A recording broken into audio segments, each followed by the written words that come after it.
Hello, I'm Isaac Hayes III, founder and CEO of Fanbase. Listen to what I'm about to tell you.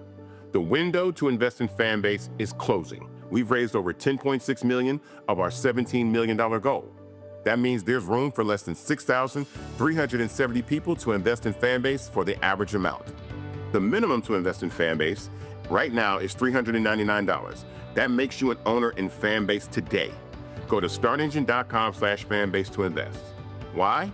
Because current social apps have taken advantage of users for far too long, with content suppression, shadow banning, harmful racist content, and no real tools for monetization and equity.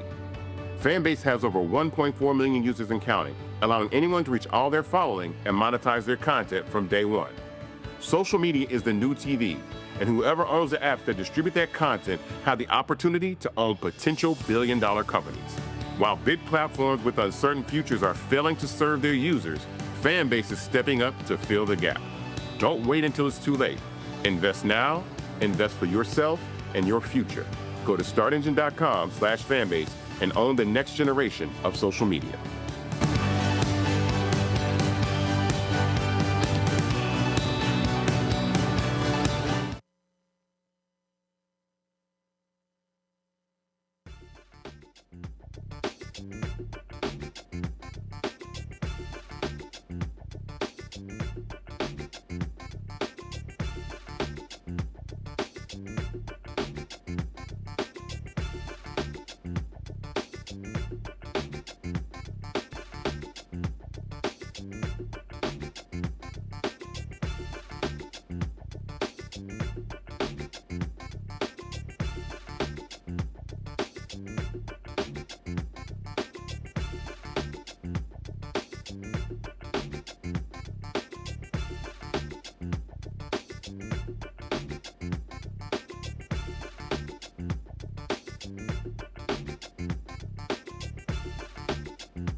Folks, today's Thursday, August 14th, 2025. Coming up on Roland Martin Unfiltered, streaming live on the Black Star Network. Are Texas House Democrats ready to give up their walkout? We'll talk to several Democratic lawmakers in Texas to find out what they are prepared to do, but that seems to be the case. California Gavin Newsom, he is ready to fight Republicans, and he launches a major initiative to change the maps in California. More stupidity from Donald Trump. You know what that day is called? Any day ending in D-A-Y. Plus, remember I warned y'all about the right-wing company PragerU? Well, the Trump folks, they want to replace PBS with this right-wing extremist racist organization. Wait until we show you this video that they have that talks about Columbus discussing slaves. Oh, it's a lot to unpack. It's time to bring the funk on Roland Martin Unfiltered on the Black Star Network. Let's go. He's got it. Whatever the miss, he's on it. Whatever it is, he's got the scoop, the fact, the find. And when it breaks, he's right on time and it's rolling. Best believe he's knowing. Putting it down from sports to news to politics. With entertainment just for kicks, he's rolling. It's on go, roll, y'all. It's Roland Martin, yeah. Rolling with Roland now. He's funky, he's fresh, he's real, the best, you know he's Roland Martin now.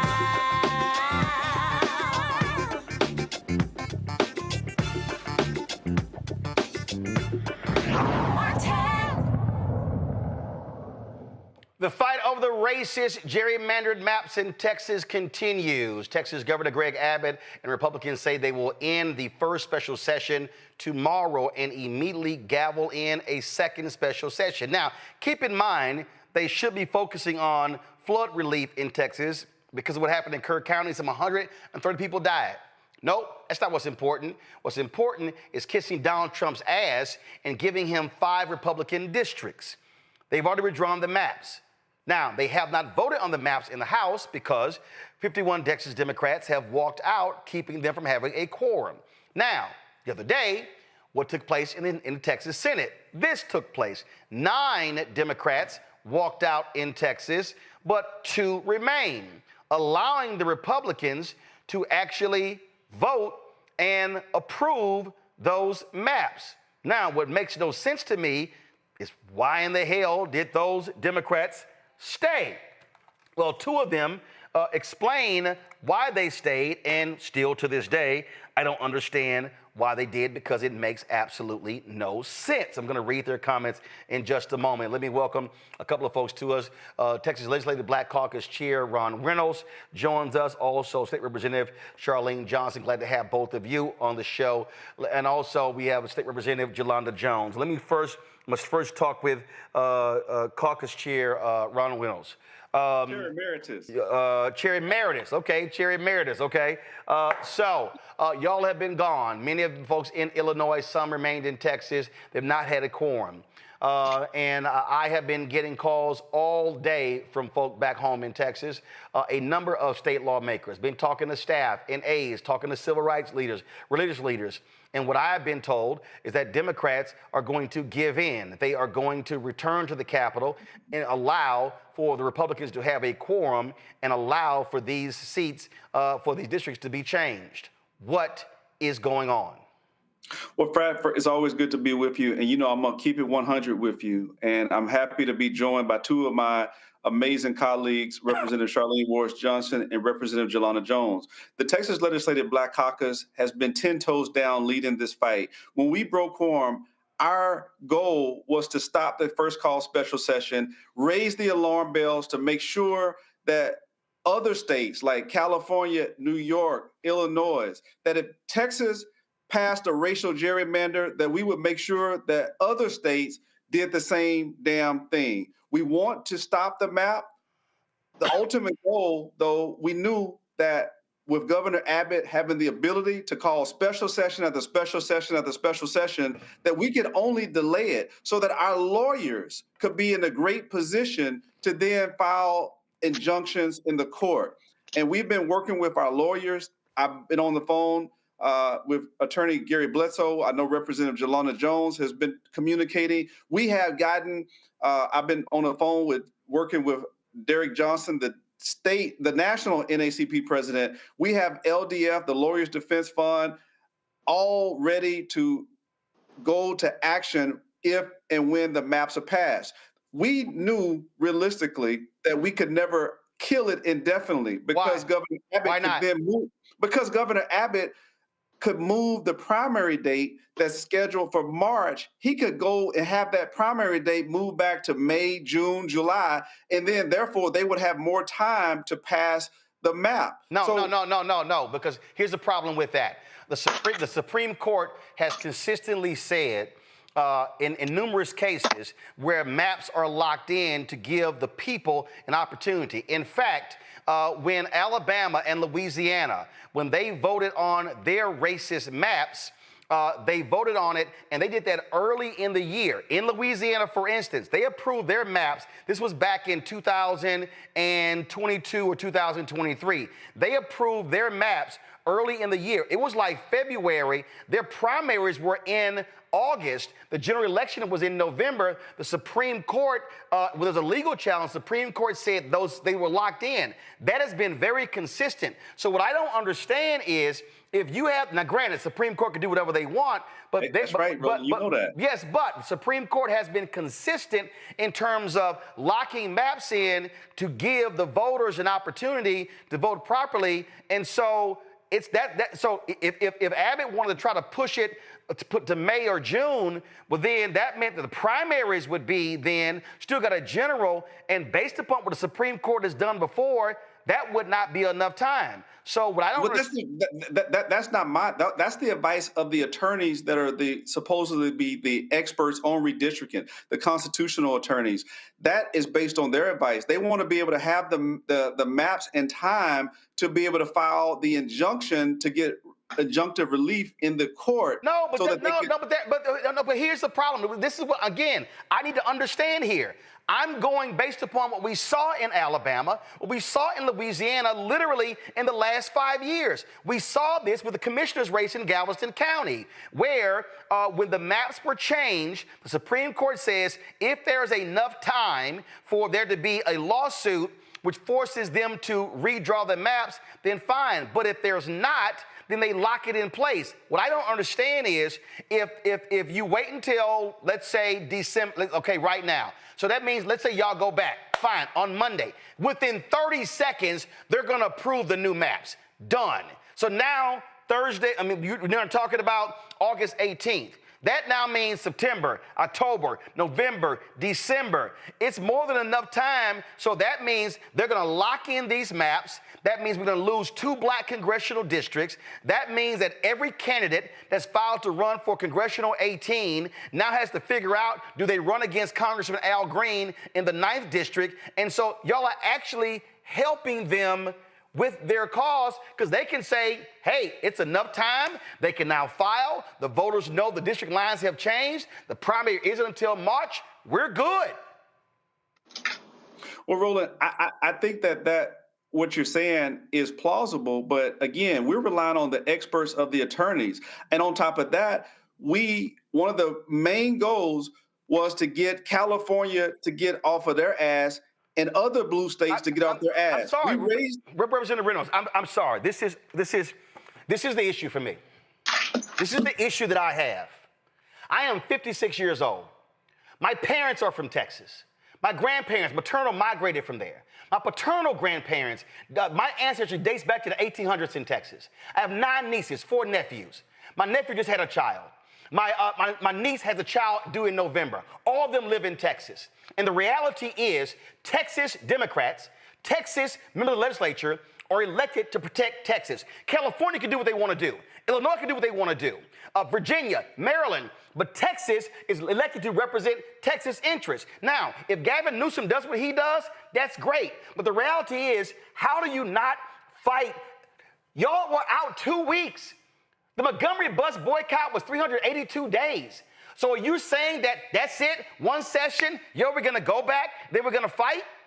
I mean, I don't understand. No, let me I just don't say this real understand quick, this. Roland. I agree. I don't disagree with you in principle because I'm a fighter. I believe in going to the balls to the walls. But unfortunately, with respect to the numbers, they're 4 members away from having quorum. We don't have a consensus of other members that we believe would hold out the entirety. And isn't that the problem? Well, then, how then can you go? How then? And this is a fundamental problem that Democrats face in Texas and the country. How can you?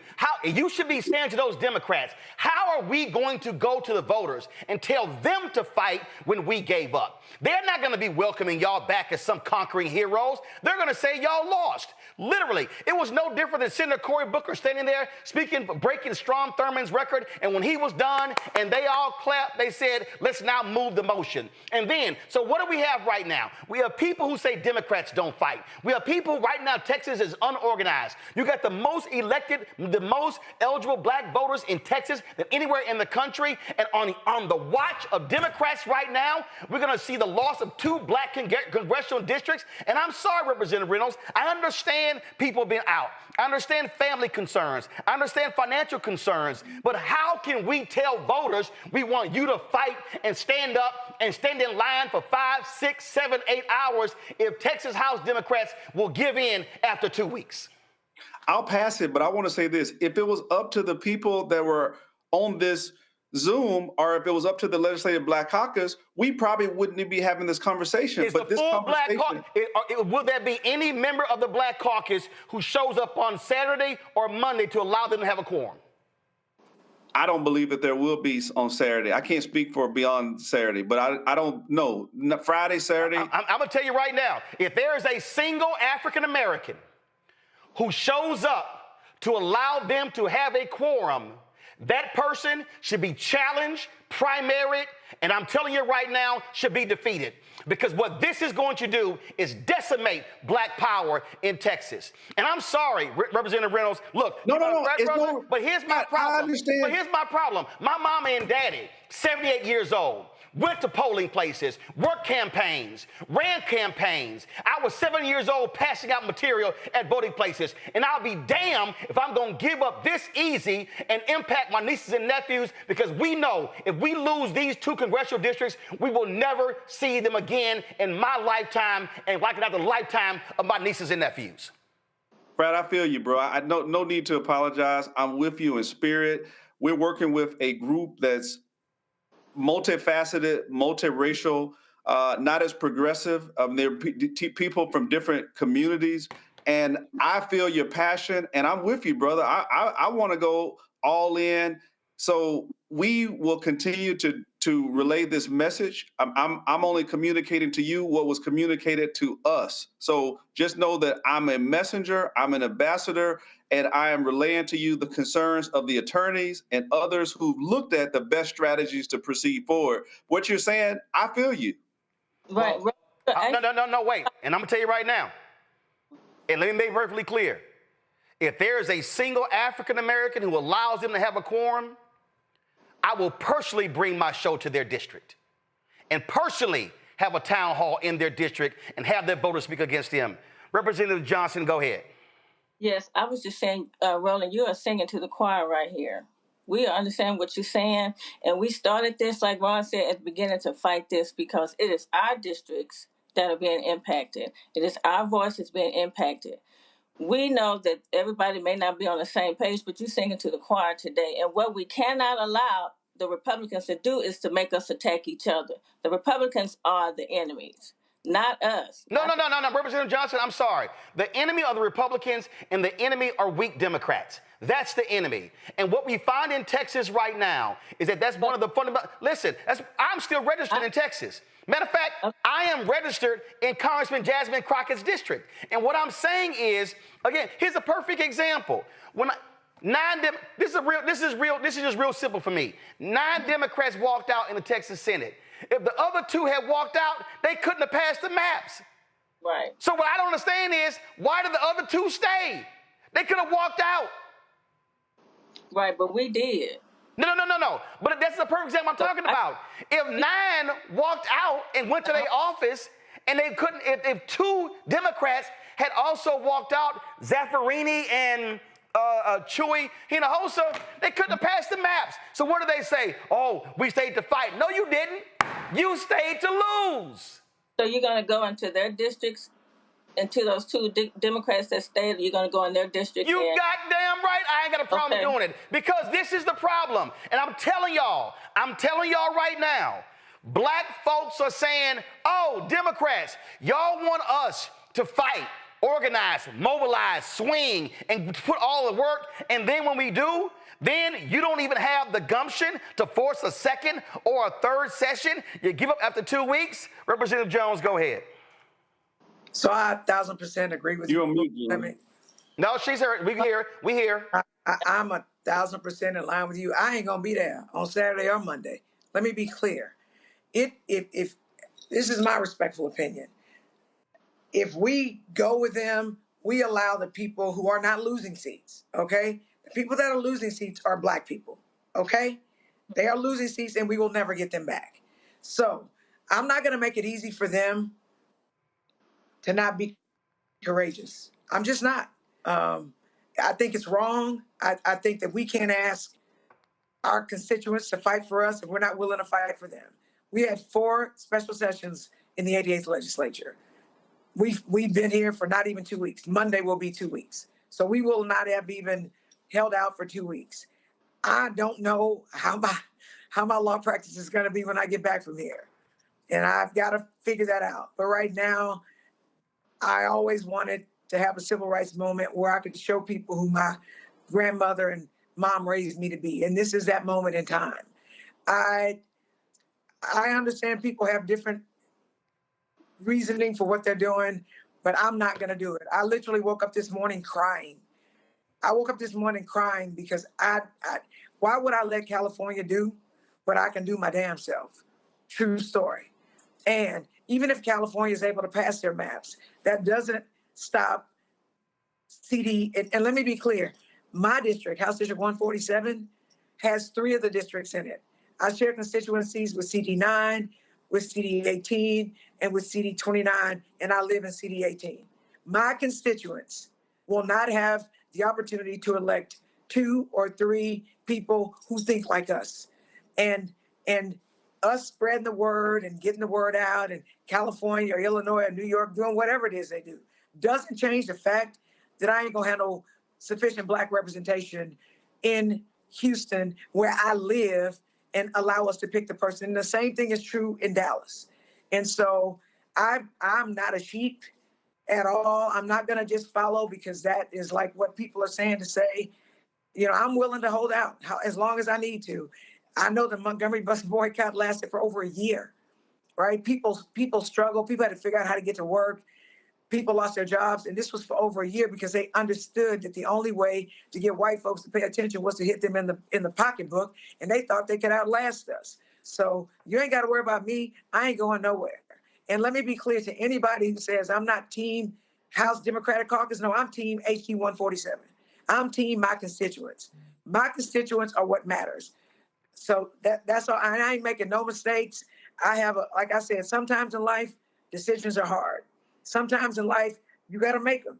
And I make a decision to stand with my constituents. I'm not making a decision to make it easier for the Democrats to go back. And let me be clear, if we go back to the House, we are going to be slaughtered, okay? There are 88 of them and 62 of us. They don't listen to us. They shove stuff down our throats all session. Very, very, very, very, very bad bills, right? So when I fight to win. I don't fight to win the messaging. I don't fight to end a session. My fight is to stop the maps. And if we stay with a quorum, and back to the whole legal thing, let me be clear. If we stayed till March or June, guess what? There would be no maps to change the game. There would be no maps. There would be no maps. So the same districts that we have right now would still be in place if we stopped them from doing it. So I'm a lawyer. That's legal fiction. People can say stuff. I cannot let people be on me and tell me it's raining. I'm just not going to believe it. If we fought and we stopped it, there would be no new maps for people to vote on. period, point blank. Friday, I had State Representative Sophronia Thompson on, longest-serving House member ever, and we talked about Senator John Cornyn asking the FBI to come in and come after them.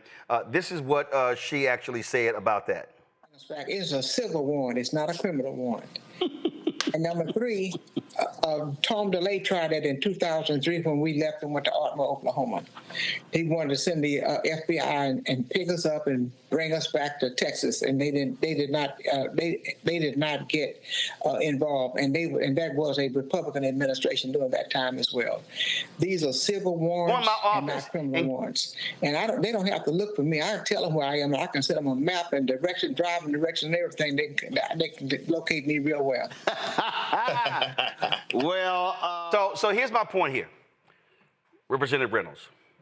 One of the things that Dr. King always talked about, that I need an antagonist to my protagonist. And the reason the movement did not succeed in Albany, Georgia, because the sheriff was smart. He was college educated. But then they went against Jim Clark.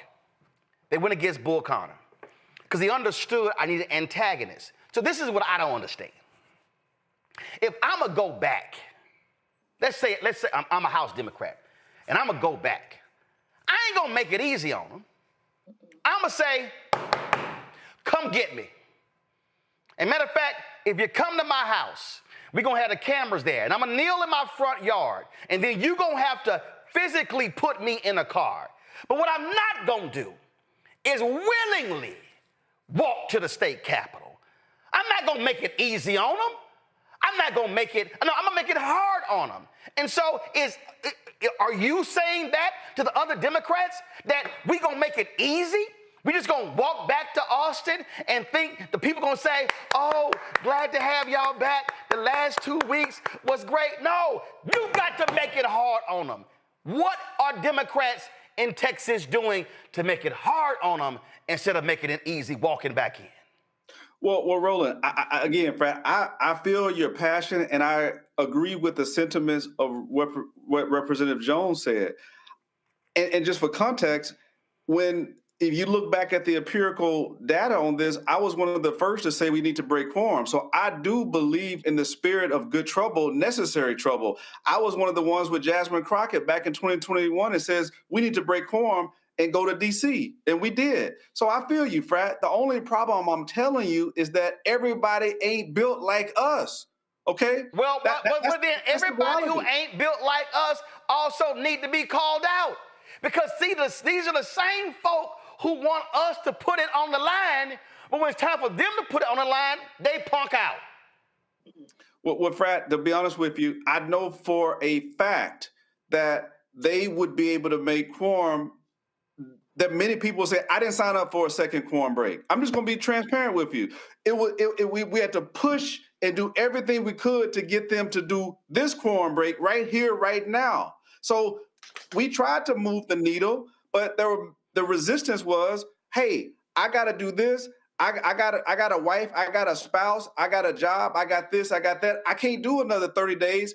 So we would not likely have the number that we need, 51 strong, to be able to have a continued quorum break. That is the real honest to God's truth. That's being transparent, keeping it 100, keeping it real. Many of us can say, hey, we gonna hold a line. But if you get 4 more, the quorum break is over, they have a quorum. That is what I'm telling you, Brad. I'm just putting it on the line. And you know what? Here's what's amazing for me, Representative Johnson. I literally watched 4 Freedom Caucus Republicans force vote after vote after vote after vote for a new Speaker of the House. We saw them 4. And this is, and I'm just telling you, I spent a lot of time on the ground. I'm going to put it down right now. Here's what's going to happen. For every Democrat who's going, oh, we won the messaging. Oh, we done rallied the other Democrats. When they come back, folks in Texas are going to be mad and disappointed. They're going to be upset. And they're going to say, that's it? 2 weeks? That's it? And I'm telling you, it's going to be harder to motivate young folks in Texas, to motivate other folks in Texas to vote out folks in these state seats, because they're going to say, why should I vote for a party that folded so easily? Your response to that? My response is you're absolutely right. They want to see Democrats fighting, and we have to continue this fight. I wholeheartedly agree with you. And like I said, you talk to three people that are here, 10 toes down. We have to show that we are fighting. We are not giving up the fight. We are not giving up that fight. And I can understand, you looking at what you're hearing. We haven't confirmed when we were coming back. Us three, you haven't heard us say that. We didn't say we was coming back on any of those days. First of all, you don't have to, ma'am, no disrespect. You don't have to, because this right here is the Texas Tribune. It says right here, Texas House Democrats who left the state in protest of proposed congressional redistricting said Thursday they will return to the state after the legislature adjourned. They said in a statement, members of the minority party said their lawyers had advised them to return, quote, to build a strong public legislative record for the upcoming legal battle against these particular districts. This is the state, says Texas House Democrats broke quorum and successfully mobilized the nation against Trump's assault on minority voting rights. This is going to Representative Wu out of Houston, facing threats of arrest, lawfare, financial penalties, harassment, and bomb threats. We have stood firm in our fight against a proposed Jim Crow congressional district map. Go right ahead. And again, I speak for Charlene, not for anybody whose name you saw in there. And I said that the fight has to continue. And so what we have to do is continue to fight. And I'm listening to my constituents, what my constituents want me to do. Right. They voted me into this seat, and I have their respect. I have their voice that I'm listening to. Not anybody else or whatever you read on there. I'm listening to my constituents. Representative Jones, final comment. I'm just going to say this. My constituents said, stay where you at, right? And the fact that I have colleagues who feel like they need to go there, I can't let that dictate what I do. I just can't, right? And apart from that, I woke up this morning crying. I woke up this morning because I see the only power that we have, we're giving away. Literally the only power that we had to stop those bullies, those racist, anti-Black people, we literally stopped them in their tracks because they could not conduct business.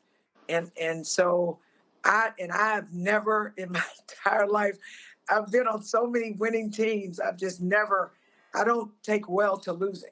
And I don't believe, even though some people think it's a win, me personally, I don't think it's a win if they pass those maps, because we are going to lose representation. We are going to lose it. And the people that are losing it are Black people. White people aren't losing representation. Hispanic people got 5 seats. The people that are losing it are Black. And I just want to see when people will stand for Black people like they stand for other people. That's just real. And again, I'm a lawyer for 30 years. If the maps don't go into effect, then we still have 2 congressional seats that people can run for. And if the maps do go into effect, then we're going to have a bloodbath between 2 Black people in Houston and 2 Black people in Dallas. And I think we want the opportunity to have both of those Black people in both Houston and in Dallas. So I'm not with you in spirit. I'm with you in action, right? Because your words might say something, but what do your actions show? And so, and I fully expect to be punished. I fully expect that if I'm in the House, in the State House, I ain't gonna pass no more bills ever again in life. But if that's what I have to lose, I may not even be talked to ever again in life in the House, because I didn't go along to get along. I'm prepared for that, because the people that elected me to fight for them have asked me to stay, and that's what I'm doing, regardless of the consequences from political people. I'm going to close this out. This is Dr. King's book, Where Do We Go From Here, Chaos or Community? In the last chapter called The World House, and I'm going to skip around, this is literally what he says. He writes, the present upsurge of the Negro people of the United States grows out of a deep and passionate determination to make freedom and equality a reality here and now. What we are seeing now is a freedom explosion, the realization of an idea whose time has come, to use Victor Hugo's phrase. The deep rumbling of discontent that we hear today is the thunder of disinherited masses rising from dungeons of oppression to the bright hills of freedom. All over the world, like a fever, freedom is spreading to the widest liberation movement in history. The great masses of people are determined to end the exploitation of their races and lands. He says you can hear them rumbling in every village, street, on the docks, in the houses, among the students, in the churches, and at political meetings. Oppressed people cannot remain oppressed forever. The yearning for freedom eventually manifests itself. Then he says something within has reminded the Negro of his birthright of freedom, and something without has reminded him that it can be gained. Consciously or unconsciously, he has been caught up by the spirit of the times, and with his black brothers of Africa and his brown and yellow brothers in Asia, South America, and the Caribbean, the United States Negro is moving with a sense of great urgency toward the promised land of racial justice. Nothing could be more tragic than for men to live in these revolutionary times and fail to achieve the new attitudes and the new mental outlooks that the new situation demands. Very simple.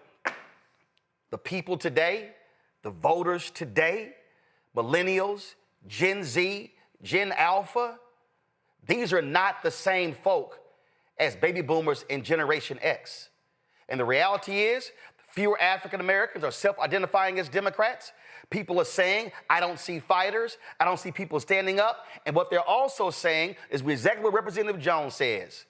We have been the backbone of the Democratic Party. We have been the ones who have withstood the battles and the fights and have carried the torch. And when the hell do the other folks stand up and fight as hard as we do? I understand every single point that you've made, Representative Reynolds, Representative Johnson, Representative Jones. But I'm telling you right now, y'all should go back to that caucus and you tell Representative Wu and you tell Tallarico and you tell Anachi and tell the rest of them, they are going to have a problem when they let these racist maps go through, and they going to look up, and if you think black folks have said we sitting out and we going to spend times doing line dances, boots on the ground, they are in for a rude awakening when they come to black churches and black neighborhoods and say, where you at?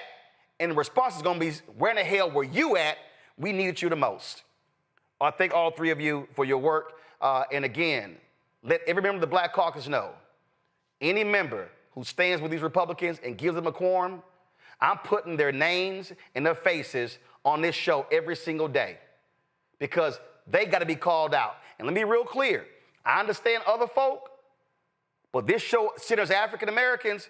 Let those black members know that if they buckle, they will be called out.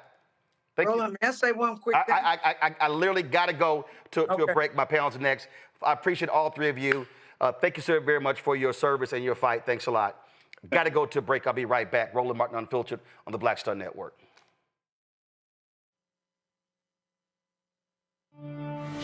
Now streaming on the Black Star Network. Getting like this major artist like Snoop to be like, yeah, you're gonna be the flagship of Death Row Records is crazy. Because I'm like, okay. When he got the call, I was in the room. He was sealing the deal. It's done. And I was like, man, congratulations. You know, I got me a drink. You know, he rolled up, and we were sitting there talking, and I was like, oh man, I can't imagine how many rappers you're gonna have on this label. It's gonna be. He was like, I'm not doing that. I'm like, what do you mean? Like, that's Death Row, Tupac, Suge, the whole look. And he's like, no, you're gonna be the flagship for it. You're gonna do it first. And I'm like, you try. Well, hold up. I'm R&B. Like, right. This Death Row's not R&B. He said it is now. He was like, I'll get rappers later. Don't worry about that, but I want you to take over. I'm like, oh, I was nervous. I was like, there's no way this is gonna work. People are, and of course you get a little backlash from, on the comment section, when he's posting about it. It's just like, he's R&B, that's not Death Row. And we had to slowly kind of get people acclimated to it.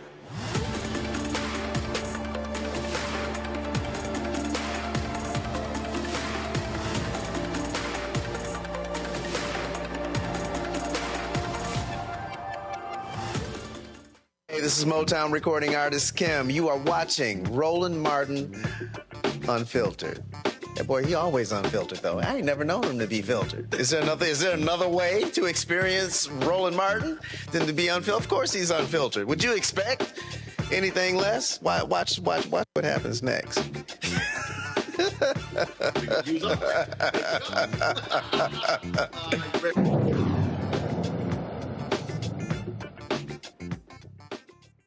Reese Colbert is the host of Sirius XM radio show, The Reese Colbert Show. Joining us from D.C., Dr. Greg Carr, Department of African American Studies, Howard University, host of The Black Table on the Black Star Network. Reese, I'll start with you. I can't stand weakness, Reese. Robin Harris said, I'm pissed off to the highest of pistivity. I got calls this morning saying the Democrats were going to buckle, but it wasn't just the calls this morning. In fact, last week, Representative Anchia was on this show, and when we talked to him, he literally laid out that this was the plan, that this was the agenda, laid out, well, we got folk, it's a lot going on and stuff along those lines. And when he was talking, I was sitting there going, I said, okay, here they go expressing his weakness, here they go. And I'm telling you, they think it's just going to be business as usual, and it's not. I mean, I'm going to do this here. I'm going to play for you exactly, go ahead and roll. This is what he said on this show Friday. And we have jobs and families back home. We set some pretty clear goals when we started this quorum break. The first one was that we were going to try, and it was going to be very hard because of the frenetic Trump media cycle, to capture the American imagination on redistricting. We wanted people to be talking about redistricting in barbershops, on street corners, and on shows just like this, just like you're doing, to try to raise consciousness. I think we've done that. I'm really pleasantly surprised because this little band of Texas state representatives was able to help elevate the conversation. The second thing we wanted to do is work with blue state governors to get them ready. Because if we had just let them run over us on the House floor, this would have been a 2-day media cycle, and it would have been over. Like, nobody would have paid attention to Texas. It would be like, Texas Democrats lose, okay. So that's why we couldn't let that happen. We wanted to make sure that we were protecting our African American and Latino constituents by working with blue state governors to show some pushback. Right? That's super important. It was super important to us. And finally, we said we were going to run out the clock on this special session. Now, the governor's right. He can call special session after special session after special session. So our goal was to give the blue states some time to catch up, to activate their plans for redistricting. But at some point, we're going to have to go back and fight this on the House floor, and we're going to have to fight it in the courts, especially since there's some clear violations of Section 2 of the Voting Rights Act. And that's kind of our strategy. So if we can tick the box and say, national conversation, blue state strategy to counteract the 5 from Texas, and we understand that we have a delegation in California today meeting with Governor Newsom. They're ready to roll. And we run out the clock on this special session, we will have succeeded, and the rest is up to blue state governors that have the trifecta of the House, the Senate, and the governorship to really counteract this stuff. You ain't gonna succeed shit, Reese. What's gonna happen is you're gonna go there, they're gonna gavel that sucker in a session, and they're gonna pass this bill in less than 60 seconds. This is where Democrats fucked up. Democrats have the delusional idea that they are ever going to get an A for effort, that they're going to get a credit for trying. Right. Oh, my God. That was great. I mean, y'all are heroes. Y'all sat out 2 weeks. Yay. Yeah. I mean, I think that good for them. They did something. I mean, people are constantly saying Democrats do something, Democrats fight, show us something. But the reality is that elections have motherfucking consequences. And the consequences are that in the state of Texas, you have a Republican governor who should have never been reelected after Uvalde and all of the other heinous things that have happened in Texas, but he was reelected comfortably against Beto. You have a Republican control of the Senate and the representatives over the House, whatever it's called in Texas. And so they have the power. Democrats have to start getting fucking real with voters about the fact that when Republicans have power, they get to do very bad shit. And the only way to ensure that Republicans don't have power to do very bad shit is to vote their asses out and vote Democrats in. They try to do that every election cycle. People don't believe them. And they're like, oh my God, I can't believe bad things are happening. Well, what the hell did you think was going to happen? Of course it was going to happen. But another thing that this reveals, I said it last week on your show, Roland, that there was no real long-term strategy. There was a short-term strategy as the guy laid out there. Stop one special session. Okay, well, then here come the next one. They raised expectations too high. And now the people who did something, who aren't the enemy, are becoming the villains in the situation. So what I'm interested in seeing here is Representative Yolanda Jones. She is part of a crowded primary field for former Representative Sylvester Turner's seat. I'm interested in seeing if those voters decisively reward her with that seat in the primary, and they say, you know, we want a Yolanda Jones. No, no. She's filed for District 18. There's not going to be a District 18. Well, I don't know.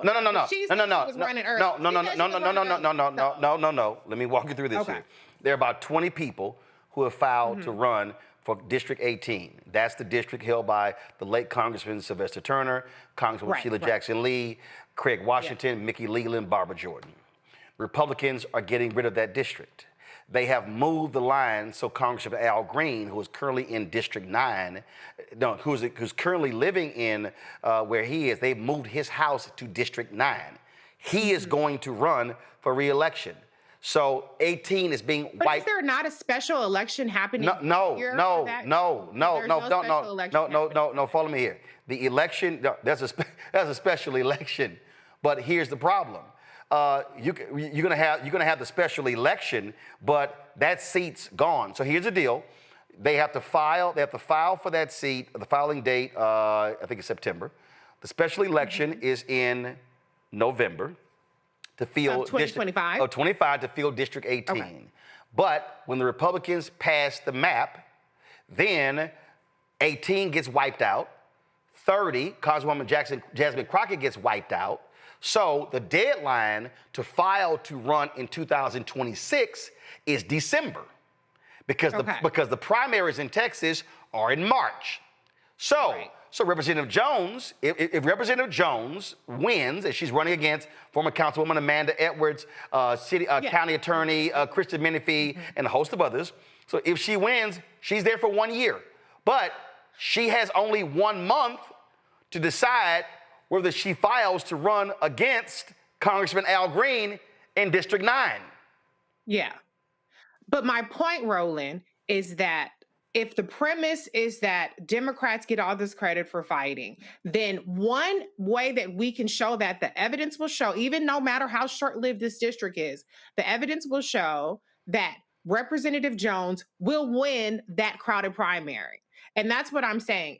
That's one of the ways that we can put our mouth where our vote is, and where Texas Democrats who are outraged about Texas Democrats being so weak, that's one way they can say, hey, when you step up to the plate and you stand firm, then we're going to make sure that you are the person that represents us. I'm interested to see if that happens. I think she deserves it regardless, but I'm interested to see, because there's always so much talk about how much, we want Democrats to fight. And very often, those same Democrats are not rewarded. Well, here's the whole deal. I mean, listen, she's a former city council member. She's a former school district member of the school district. She's now in the state house. And so if you look at fundraising, endorsements of polling, she's leading that. Again, that's fine. But what I'm saying is, she's gonna have a month.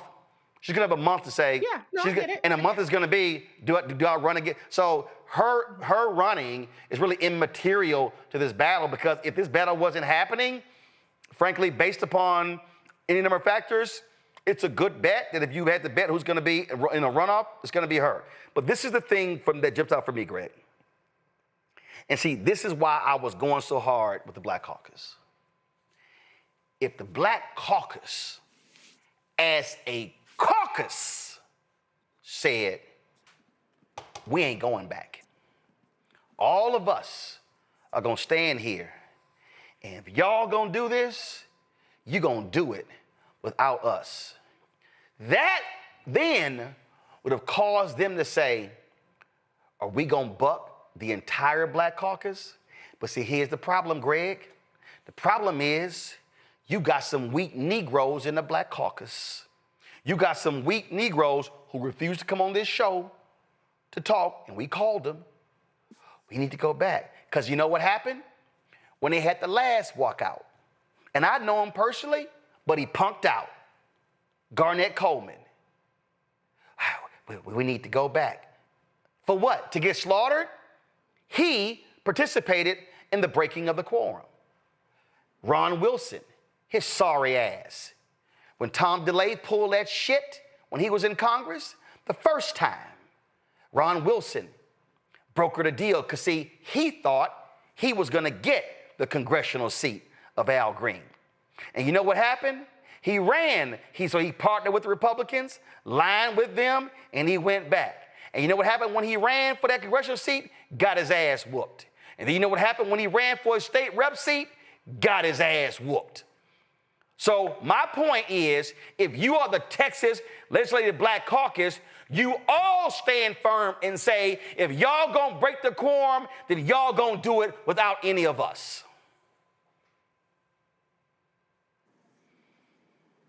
Yeah, it'll be a Pyrrhic victory. It'll be symbolic. The Democrats will lose.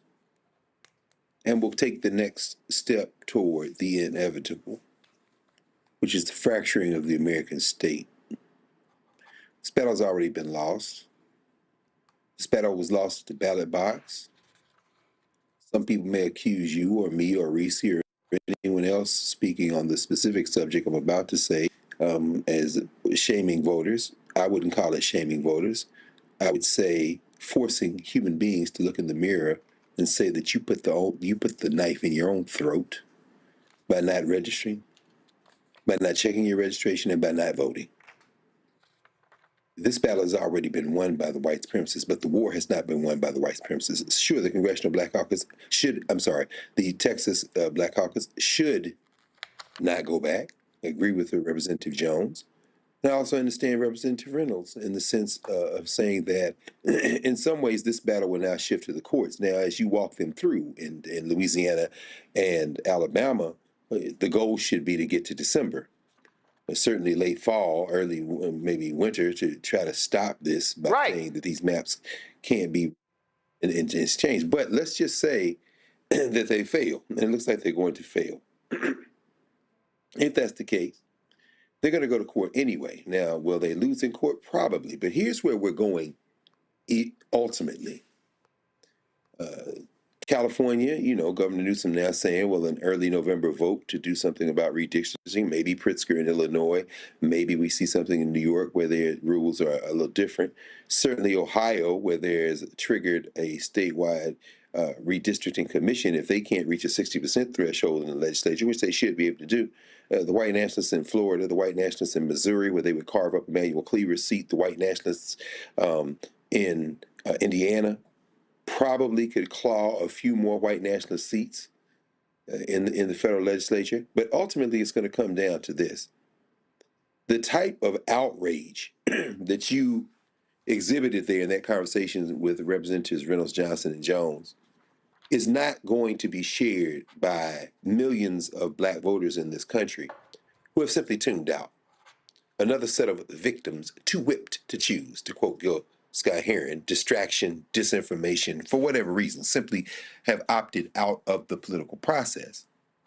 But the thing that will trigger their ire may very well be the stick. Because, see, the thing about white nationalism is, finally, that its overreach comes with a type of hubris that can ultimately trigger the type of response that we need.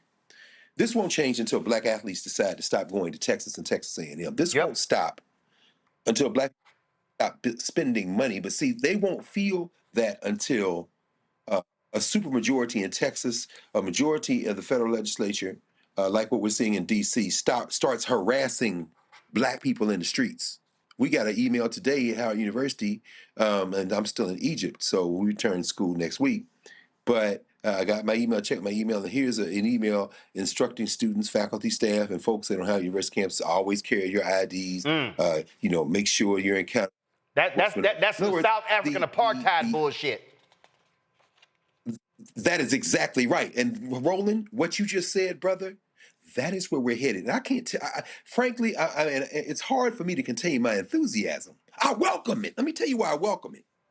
Nelson Mandela doesn't become the president of South Africa without the Sharpeville massacre, without going to jail for 27 years. There's going to be some pain ahead, and that's where you find the heroic age. We're not going to get out of this without pain.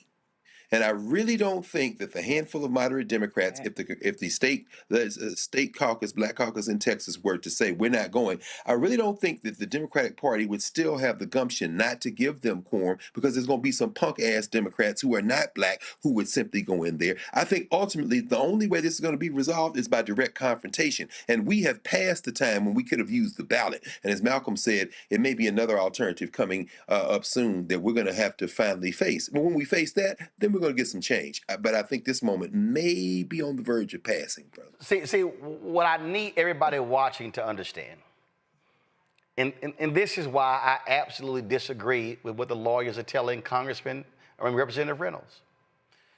Now let me preface this by saying the Supreme Court, we already know they'll do whatever the hell they want to do. But as Greg knows, and Greg went to law school, the Supreme Court has consistently said, hey, it's not enough time to fully adjudicate this case, so therefore we're going to leave the maps in place because it creates too much consternation among the voters. So you've had lower courts rule congressional maps to be unconstitutional. But because the Supreme Court says it's not enough time to adjudicate, rule on the maps, and then for the legislature to go back and redraw the maps, they've often said they remain in place. So, Reese, the reason why folk like me were saying, no, your whole strategy should be hold out until December, because there's a filing deadline in December for the March primary. See, they keep saying, oh, they can move the primary. True. But here is the problem. If they had held out until December, then you hit the date, and so people then file for the existing districts in December, then they would then have to try to come back January, February, whatever, and try to change the maps and then move the primary later, and then still get sued. We know, for example, that in Louisiana, they actually passed the maps early in the year. There was enough time before the August primary. Supreme Court said, nope, got to freeze them in place. So I don't understand why they are falling for this. Well, no, they let them pass it now so we can file. They literally are helping the Republicans like, yo, we changed the maps in August. It's more than enough time for people to file, to run in the new maps. And then, sure, y'all sue, and it's going to be 4 years before it's fully adjudicated. I hear you, Roland. I hear you. Perhaps if they had held out, that would have been the case. But we are talking about people who are getting paid $7,200 a year. Probably their pay is suspended. Being a legislator is a part-time thing. These are people who are away from their families, away from their livelihoods. Now, that's what they signed up for when they left, and they set the expectation that they were going to be stopping the maps. And that's the problem right there. You set the expectation. You go to New York State, and you have a news conference with Hochul, and you're in Illinois, and you're going to California, and you're like, we going to fight this. We ain't letting them pass it.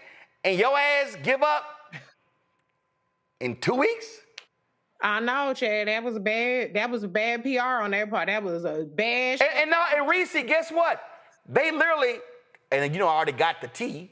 They literally are like, oh no, we've won the messaging war. No, we've won the messaging war. We've rallied the Democrats in other places.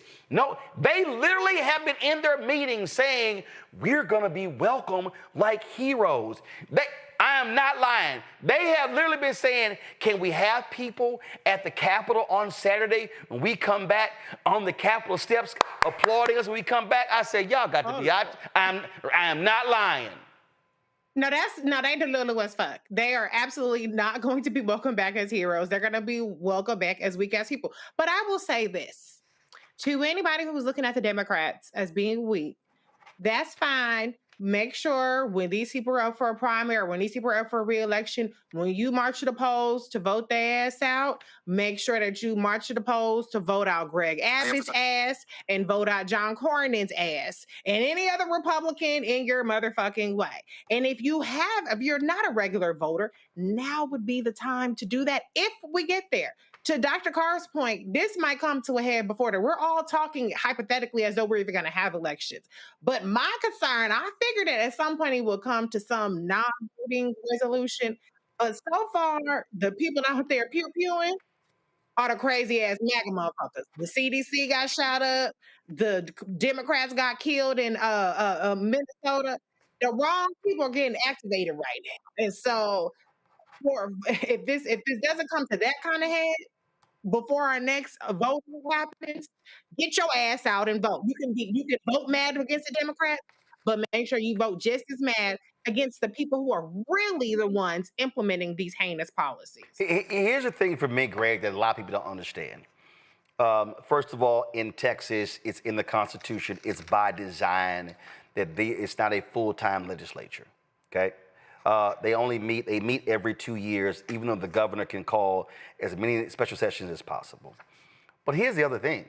Texas lawmakers are allowed to have other jobs. And so when they were people talking about, oh, they're getting fined $500 a day, see, this is what happens when you strategize. That's when you sit here and go, oh, okay, I'm going to hire 5 of them. And I'm going to pay them.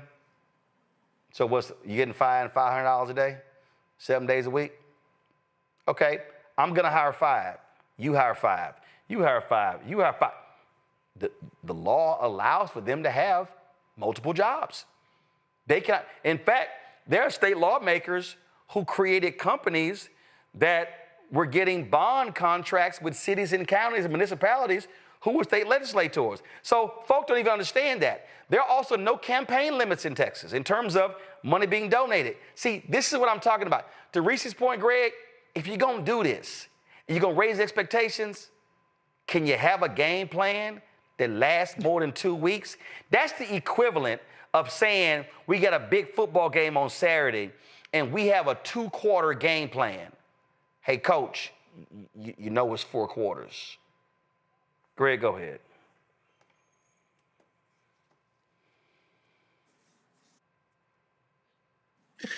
It's true. And this is really where, Roland, you've identified the real. And that is, we don't have a firm grasp of long-range thinking that then gets back mapped into bite-sized, step-by-step strategy.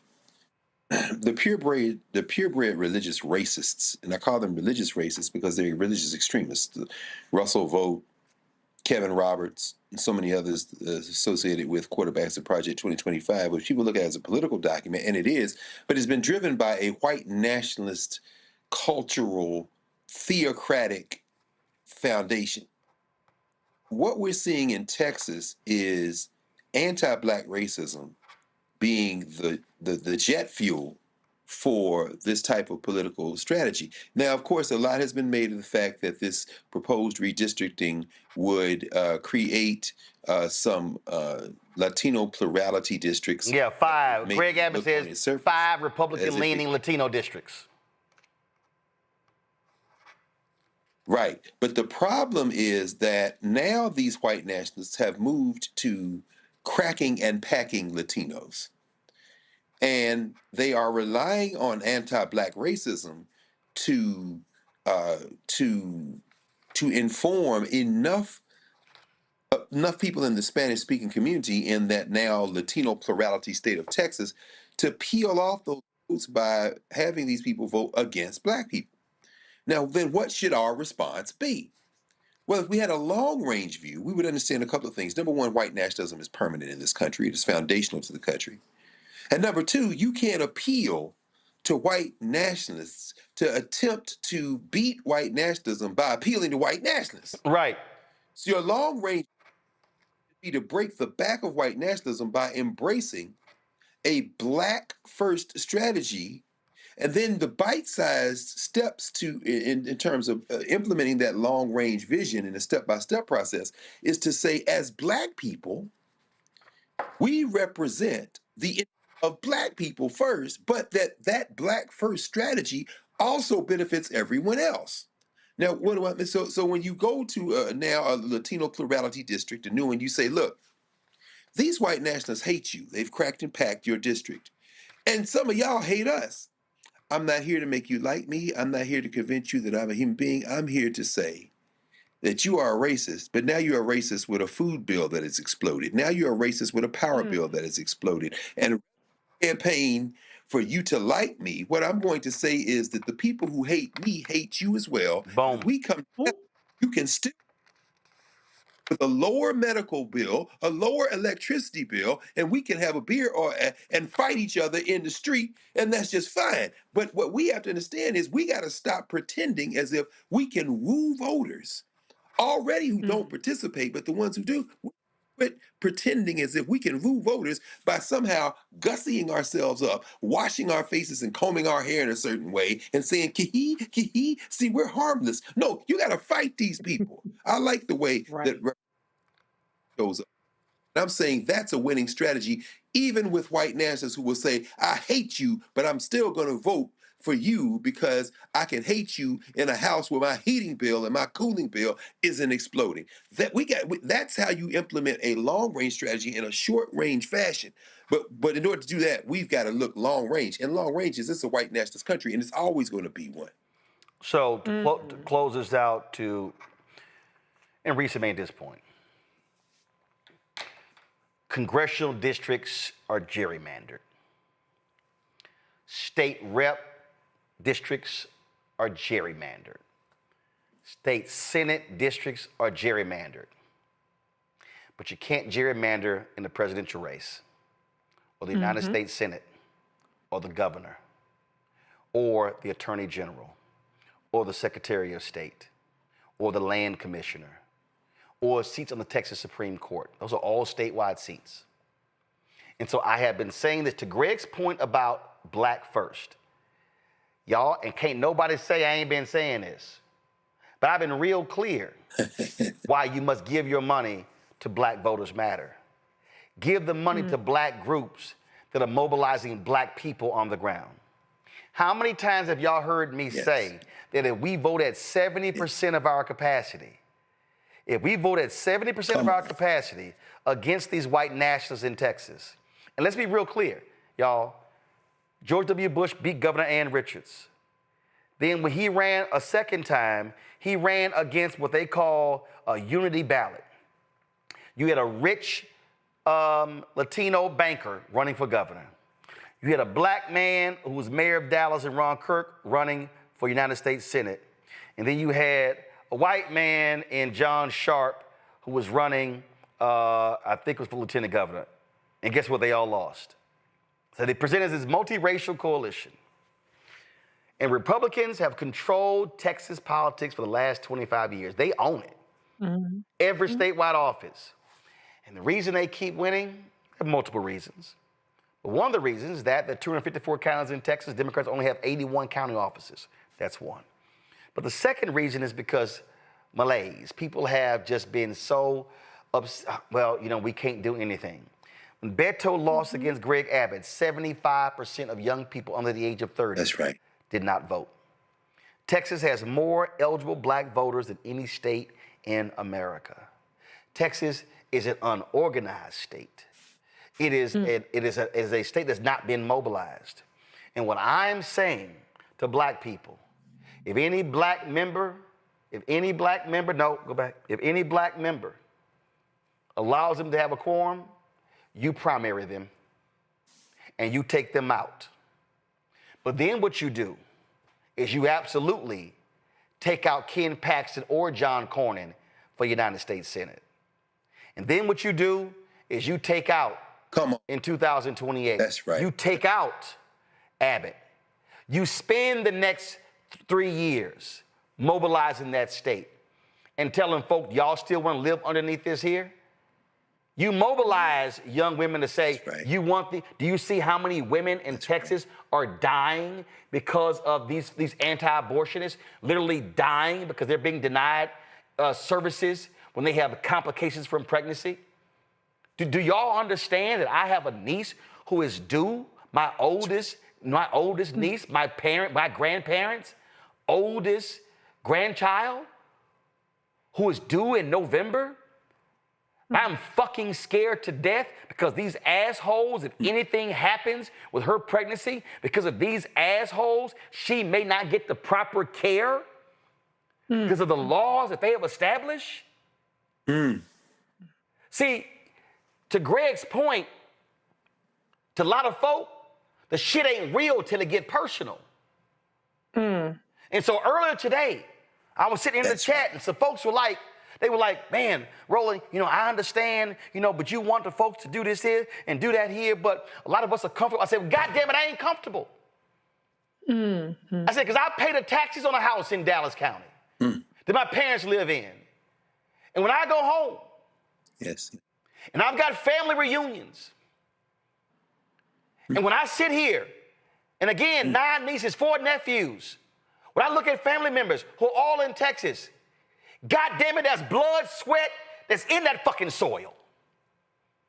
And when I look at people today give up this easy, when I look at people today and you tell me that you ran for office to stand and fight for folk and all you could do is last for 2 weeks, and when I hear Synfronia Thompson, who's a running buddy of mama grandmother, who says, you ain't gonna look for me, I will show you the map to come to my house.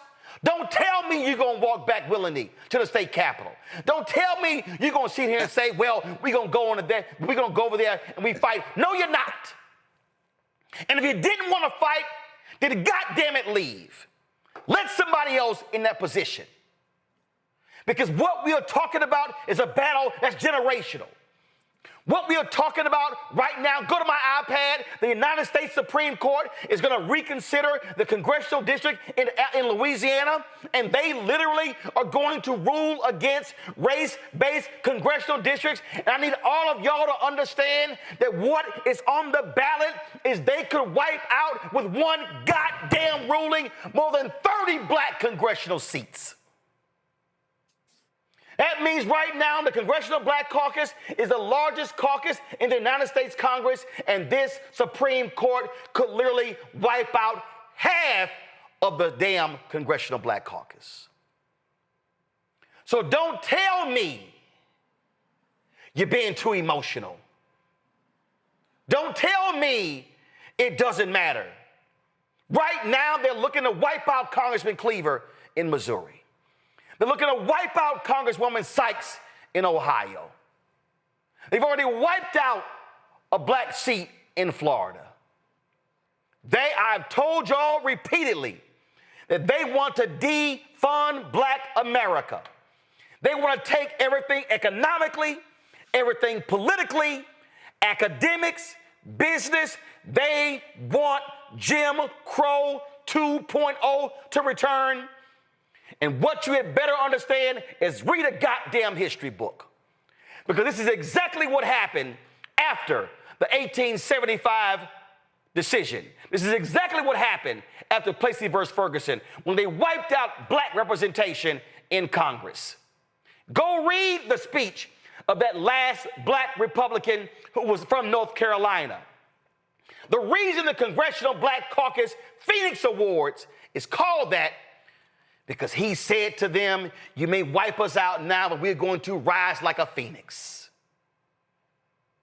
Every single one of y'all watching, y'all want to understand why I'm trying to tell y'all, stop sitting here debating this bullshit, LeBron and MJ, and we talk about dance and everything. These white nationalists literally are trying to wipe out every black advancement that we have seen, not since the Civil Rights Movement, but since Reconstruction.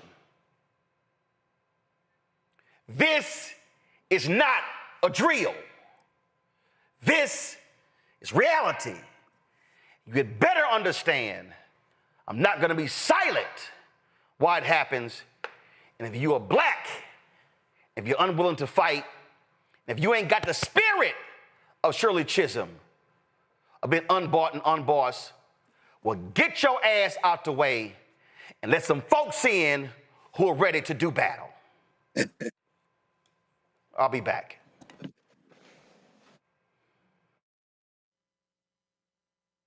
This week on the other side of change, diaspora wars. The internet has been swarmed. Who has a right to blackness and black culture? Who is overrepresented, underrepresented? It's too much. It's making us dizzy. We don't have to be prideful without this air of superiority, right? All stories matter within this black sphere that we exist in. Only on the other side of change on the Black Star Network. Next on the Black Table with me, Greg Carr. The United States is the most dangerous place for a woman to give birth among all industrialized nations on the planet. Think about that for a second. That's not all. Black women are 3 times more likely to die in this country during childbirth than white women. These healthcare systems are inherently racist. There are a lot of white supremacist ideas and mythologies around black women, black women's bodies, even black people, that we experience painless, right? Activist, organizer, and fearless freedom fighter Monifa Akinwole Bandele from Moms Rising joins us and tells us this shocking phenomenon, like so much else, is rooted in unadulterated racism. And that's just one of her fights. Monifa Bandele on the next Black Table here on the Black Star Network. On the next Get Wealthy with me, Deborah Owens, America's Wealth Coach, Black Americans have 1/10 the wealth of their white counterparts. But how did we get here? It's a huge gap. Well, that's why we need to know the history and what we need to do to turn our income into wealth. Financial author and journalist Rodney Brooks joins us to tell us exactly what we need to do to achieve financial success. You can't talk about why we are, as Black people, where we are, unless you talk about how we got here. Bridging the gap and getting wealthy, only on Black Star Network. I'm Russell L. Honoré, Lieutenant General, United States Army, retired, and you're watching Roland Martin Unfiltered.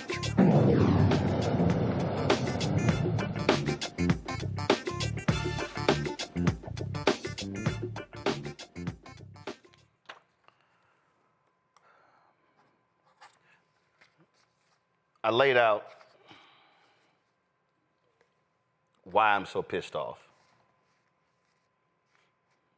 And somebody in the chat says, man, getting blood pressure up. And my problem is that we literally have folk who do not understand what's happening before our very eyes.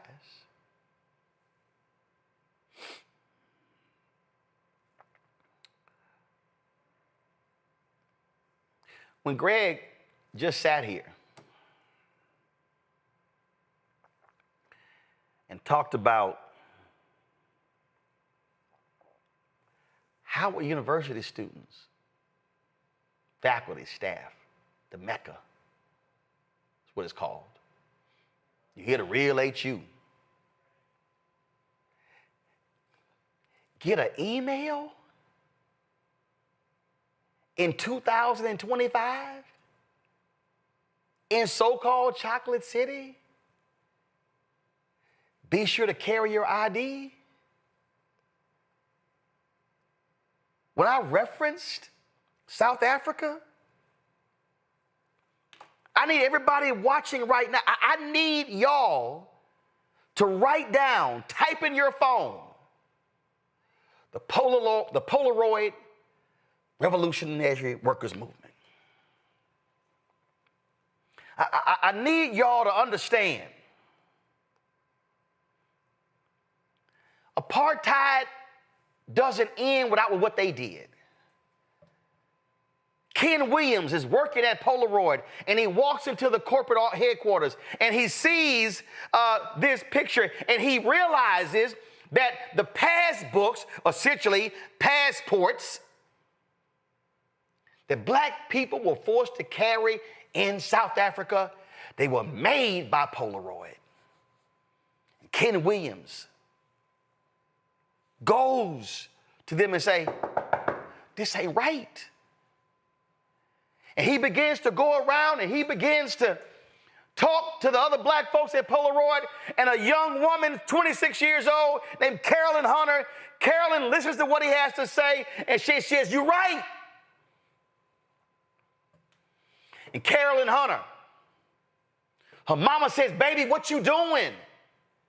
You just got your degree. You in chemist. You got you a nice job. Carolyn Hunter says, no, mama.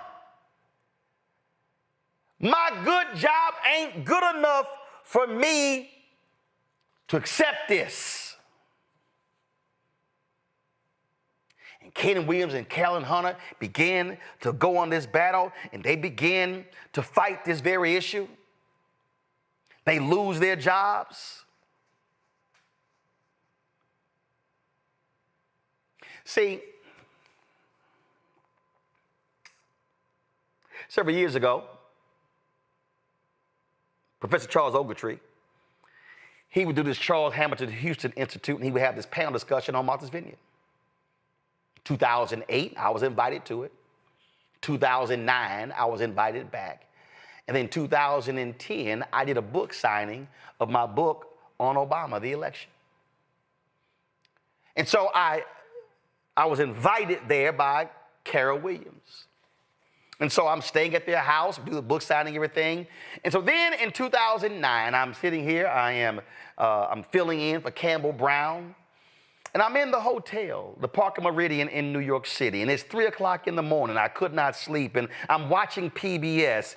And they have a documentary on the divestment movement of South Africa. And I'm sitting there watching this. Then all of a sudden, a picture comes up. And I'm looking at that picture, and I go, is that the woman's house I was staying at? And I send her daughter a text at 3 o'clock in the morning. Is your mama, the Carolyn Hunter, in that doc? She said yes. Carolyn Hunter later married Ken Williams. Y'all, the Congressional Black Caucus wasn't even aware of these books. It was the Polaroid Revolutionary Workers who told the Black Caucus about what they're doing. Ron Dellums and John Conyers and others listened to these folk, tell them about this, and that's how the divestment movement actually started. Because 2 black people at Polaroid said, no, we can't have this. So you got some Negroes standing firm. Well, that's right. Yes, right. Crime is up in D.C., and this is not bad what Trump is doing. So you got the mayor of D.C. announcing she's going to participate with ICE. I need somebody to explain to me how in the hell Muriel Bowser got her ass on a plane to fly to Martha's Vineyard. In the middle of this. See, some of y'all are sitting here like, well, man, it's just law enforcement, it's military on the streets, keeping them safe. But the point Greg just made if y'all think they're setting up roadblocks, forcing folks to show ID, this literally sounds and smells like apartheid in South Africa. And recently, it was a whole bunch of Negroes who told us, there's a whole bunch of FBA B1 ADOS folks, this ain't gonna impact us. They ain't coming after us. They coming after them. They gonna deport them. They gonna send them out. These white nationalists are making black folks show their ID in our cities, in our states, and in this country. And it's amazing, Reese, where all those loud mouths have gone. So when we're talking about this, we are trying to get Black America to understand that there is a bull's eye on the back, on front, on the forehead, on the back of the head, on the side of the head of every black person in this country, whether you have means or not. And they have no problem saying they are going to pass laws and restrictions to subjugate us as best as they can. They may not be able to put us in shackles as they did for 243 years, but they damn sure want to put invisible shackles on Black America. How many times did we say citizenship was on the ballot? How many times did we say the things that we saw happening in Texas and other states around this issue of immigration, that eventually this will lead to Black people having to walk around with our papers? A week before Donald Trump activated the National Guard in DC, they were doing checkpoints on Benning Road at about 10 locations throughout DC, where any car going through was stopped by federal law enforcement. We saw video today of people who are driving, or not driving, but riding bikes, DoorDash delivery riders, Uber Eats, being stopped and then detained by ICE. I saw a video of the cops. Now, this was the Metropolitan PD, who has never been known to be benevolent towards Black people, let alone bringing in the damn National Guard, asking somebody who was sitting on their own property for ID. That person asked, was there any complaints around here? No. We are living in a situation where Black people, as you said, Roland, we are in the bullseye. And we saw this coming. They said they were going to do it. They started off with the migrants. They rounded so many of them up. Now they got to do this mass incarceration. And Donald Trump said, stay where you are. Criminals were going to come and get you. Who does he think the criminals are? Black people. I'm just going to talk about us. That's what this show was about. So if you have outstanding warrants, if you have bad child support, if you got a bench warrant, if you got unpaid parking tickets, you can't run and you can't hide no more. Because now you have all these people activated for the sole purpose of fucking with Black people. And people started to say when this happened, well, you know, these badass kids, they out there carjacking. So then why is it that Howard University students and faculty and visitors are being advised to walk around with their IDs? This has never been about actually fighting crime. This has for fuck sure never been about keeping Black people safer. This is about dismantling every ounce of progress that we've made in this country, which hasn't been a whole lot, but it was enough for many people to not be complaining and to sit out time and time again when we beg. All the time I've been on here, and I've been on here since 2019, Roland. Every episode we beg Black folks to vote. Vote your capacity. The unregistered motherfuckers, you are lost cause. But even if the people who are already registered voted, we have the capacity on our own to make the difference. And no, it's not only our responsibility, but this is life or death for us. So everything is at stake. Unfortunately, we can't combat this in the next 10 days, 100 days. This is a long-term fight. We got to try to rack up some wins. We got to try to turn the tide. But we have to recognize that this is a much bigger threat and a much bigger fight than it had to be. Greg, for the people who don't understand, How would university exist by a federal charter? Donald Trump could literally put ICE agents, FBI agents, and the military on Howard University's campus. And in red states, he could literally put the National Guard on HBCU campuses, and the Republican governors are going to let them do it. See, all these black folk need to, see, they don't understand. They don't understand what we are dealing with. They don't understand you are dealing with an individual and the twice impeached, criminally convicted felon con man in chief Donald Trump, who has no morals, no values, no principles, no ethics, no integrity, no decency, and no honor. And a Republican Party that doesn't care, including the help, such as Tim Scott, Burgess Owens, Byron Donalds, Wesley Hunt, that Jones dude, who somebody told me is an alpha out of Michigan.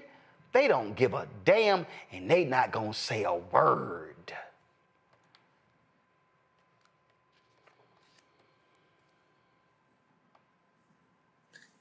No, no, they're not going to stop. You know, and neither are we. I think this is the history that gets buried far too often. We're not going to stop. Yes, just about everything Donald Trump has done is illegal. Ultimately, I think the courts are going to find that the majority of things Trump has done are illegal. But that's not the point right now. The point is to do it. This is the strategy of the miserable little nasty piece of work, Russell Vogt. Yep. You throw everything out there and you force the institutions to respond. Right now, this is the point. They're terrified, these white nationalists, because this is the death bleat of white nationalism. So in their desperation, they've thrown caution to the wind and any notion of the rule of law to win. You're absolutely right, of course, about Donald Trump. Donald Trump doesn't even have a concept of the rule of law. Donald Trump has one objective only, and this he shares with his friend, Bibi Netanyahu in Israel, to stay out of jail. That is the only, that's the number one strategy. Of course, the number one objective. Number two is try to make some money. And so far, he's been good on both fronts. But when it comes to the overplaying their hands by white nationalists like the people in Congress and others, they are now moving to a point where two things are going to happen. Number one, the courts are going to declare a lot of this illegal, so like occupying college campuses with the National Guard, like declaring states of emergency with no true authorizing principle in any of the statutes that they claim allow them to do it, and so forth. But the other thing that's going to happen, the other thing that's already begun to happen, is that people, regular rank and file people who are not political, who are not up to date on the news and not aware of all the issues at stake, will nevertheless begin to push back. We're beginning to see it in Chicago, Philadelphia, New York. We'll see it in Washington, D.C. as well. So then what you end up seeing is, in their desperation, these white nationalists have given us a roadmap to the very institutions that we have to now surround and use to fight back. It's one thing to try to extort Columbia, and they escape extortion, to try to extort Brown University, and they escape extortion, but paying a little bit of money. But then when you turn around and call yourself going to extort Harvard out of a $500 million, out of $500 million, and try to force them into putting some programs in place that mirror your vocational education view of the world, what you're doing generally is trying to attack higher education. Howard University does have a federal charter, it and Gallaudet University being the two that have them. Their chief interface is with the United States Congress. But in a moment when the United States Congress has been rendered supplicant by pliant GOP Congress people, that endangers Howard, that endangers Gallaudet, that endangers all institutions that receive federal financial aid for sure. But the pushback then to be, we elevate the ability to understand and explain what's going on. We force federal thug support. We intensify our protests, intensify our solidarity and support, and thereby reveal finally the weak points in white nationalism. A great deal of white nationalism is illusion. You're deploying 800 federal troops, federalized National Guard troops in Washington, D.C. to take pictures to try to communicate somehow that you've got muscle that you don't. Woe be the day that these punk-ass, fake courage punks with their face masks up roll into West Philly or the Bronx, roll into South LA or the South Side Chicago and touch the right one. Now, of course, people say, well, then they're just going to deploy the military. Well, yeah, but that little cock rooster, Pete Hegseth, with all his little onward Christian soldier thugs that he's trying to put in place in senior management and then try to recruit an army of crusaders, well, you're not going to be you're not going to be able to do that quickly enough to displace the rank and file women and men who serve in the military, who you're going to try to then deputized to turn loose on the streets against their cousins and mothers. People think, well, they won't buck back, they won't fight orders. These white nationalists have to be very careful, because when they overplay their hand, what they're going to realize is the muscle they're trying to project to the rest of us that they don't have that muscle. I'm not saying that I know what's going to happen next, but I know that history has shown us that when fascists play their hand, the pushback generally leads to a better society than existed before they overplayed their hand. We just got to stay the course and continue to fight. Reese, one of the reasons why people need to understand why Donald Trump is so desperate to hold on to the House, it's not just because they can run their game plan for bills. It's the House that certifies the 2020 election. See, we already know what they're setting up. Reese, right now, they are asking for the voter data of numerous states. And they want to know all the data. They are setting this thing up to where they can control the certification of the election. And in the case of a tie, the House decides who wins the presidency. Folk got to understand the long game. There's a reason why they are desperate. They ain't talking about, man, we got to make sure we keep the Senate. No, they are like, I need to change them. Charlie Kirk would put a tweet out blasting the Indiana governor and the Speaker of the House because they won't redistrict there. They are trying to grab every seat that they can because they fear Donald Trump's economic policies are going to cause them to lose. And they're like, man, can we guarantee 5 in Texas and Indiana and Missouri and some in Florida and Ohio? They are trying to find 10, 12, 15 seats because they think they're going to lose at least 15 next November. And they normally would. Absolutely. I mean, the results are already fucked up. I mean, look at what's happening with inflation. Look at the jobs reports. Now they're going to not even report the jobs, which, by the way, the new statistician is a J6er. Okay. So they already know that when people feel like this government shit ain't working out for them, Donald Trump got his ass was booted last time, and the Republicans were booted last time. So they know that there are normally consequences for bad policies like what this bill is, a big ugly bill, and the fiscal year 2026 budget. The question is, does their version of the world exist in which they think that they can gerrymander and they can count on Latinos to stick with them, despite the fact that they folks, I know they're not monolithic, but that Latinos are getting their N-word wake-up call, that they're getting racial profile. And the good ones is finding their ass detained by, bye, see you later, or mistakenly deported or in detainment camps dying. They're banking that them Latinos are still going to be like, well, I'm still close enough to whiteness where I'm going to stick with the Republicans. Or does the world in which Dr. Carr, bless you, Dr. Carr, I hope you're right, that this comes to a head to what you're talking about. Which one exists? That's the question I don't have the answer to. So far, the evidence has pointed to the world that Republicans believe that we live in, where disinformation and gerrymandering will solidify their rule long enough to keep cheating, lying, and stealing to stay in power. I genuinely don't know which one it is. But what I do know is that these policies are so bad that it's going to be inescapable for the vast majority of Americans. And there are going to be tens of millions of more people who have some kind of incentive, life or death incentive, to get out there and vote. The question is whether they do it or not. And that's the point, Greg. And they want us, they want black people to be so frustrated, so upset, have so much discontent and so much anger that we don't vote. They want us turning. And see, when I call out black state reps, I'm actually trying to call them up.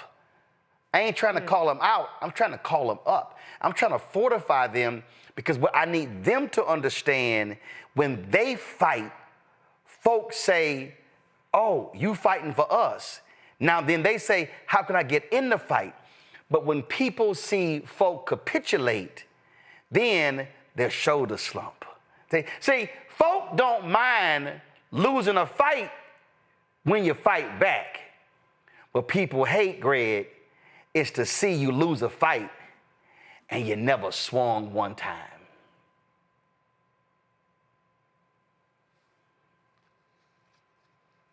That's right. Roland, that's right. I mean, brother, as as you walk through history consistently, as we think about these historical moments, the patterns are clear.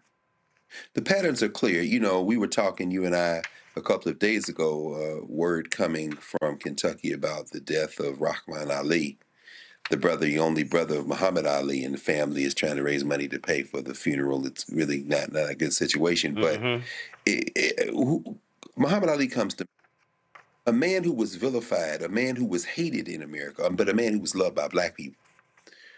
It's not coincidental that Muhammad Ali, who was in the Nation of Islam and then wasn't in the nation but remained hated, a man of principle, charismatic, a winner in all levels, an athlete, that he rose to prominence at a time when the Civil Rights Movement and the Black Power movement was at its peak in the mid to late 60s and through the 1970s, at a time when black movies and black entertainment, whether it be music, whether it be films, even comedies like Piece of the Action, Let's Do It Again, certainly projected a pro-black message, derisively and contrafactually, as far as I'm concerned, called blaxploitation films.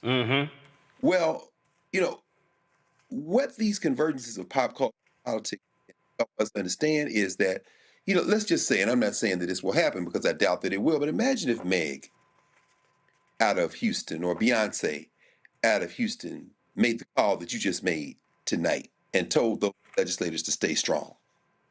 I'm not saying that it would change the decision of some of the legislators who may return, but I am saying that it would send a message, and people might look at it different, a little bit different than a political. I think that in an age, a heroic age, symbols do matter. The governor of Maryland, for example, has said, you're not coming to Maryland and federalizing the National Guard with my permission, sir. And guess what happened? The mayor of Chicago, hold on. Guess what happened, Greg? Greg, hold on. Greg, I know there's a delay. Greg, hold on. There's a delay there, so hold on. And guess what happened today? Trump was going off in the Oval Office on Governor Wes Moore, because Wes Moore went on Fox News, he went on CNN, he went everywhere, and he said, unlike you, I put the uniform on. And then he's coming out, oh, he's not qualified to be POTUS because he's scared of that black man. Greg, go ahead.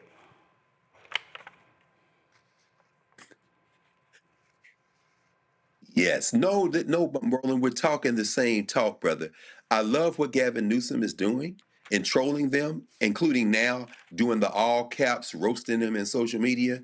But when you see black women and men do it, he hates Jasmine Crockett. Some of this is get her out of Congress. 100% true. See, the governors now, I'm not just talking about Pritzker I'm talking about what Wes Moore did exactly, and the mayors. You see, Mamdani wins this race in New York. Donald Trump, well, I don't know what can happen to him physiologically, because he's clear not only is he mentally ill, he is so steadily deteriorating at this point that he may not make it to the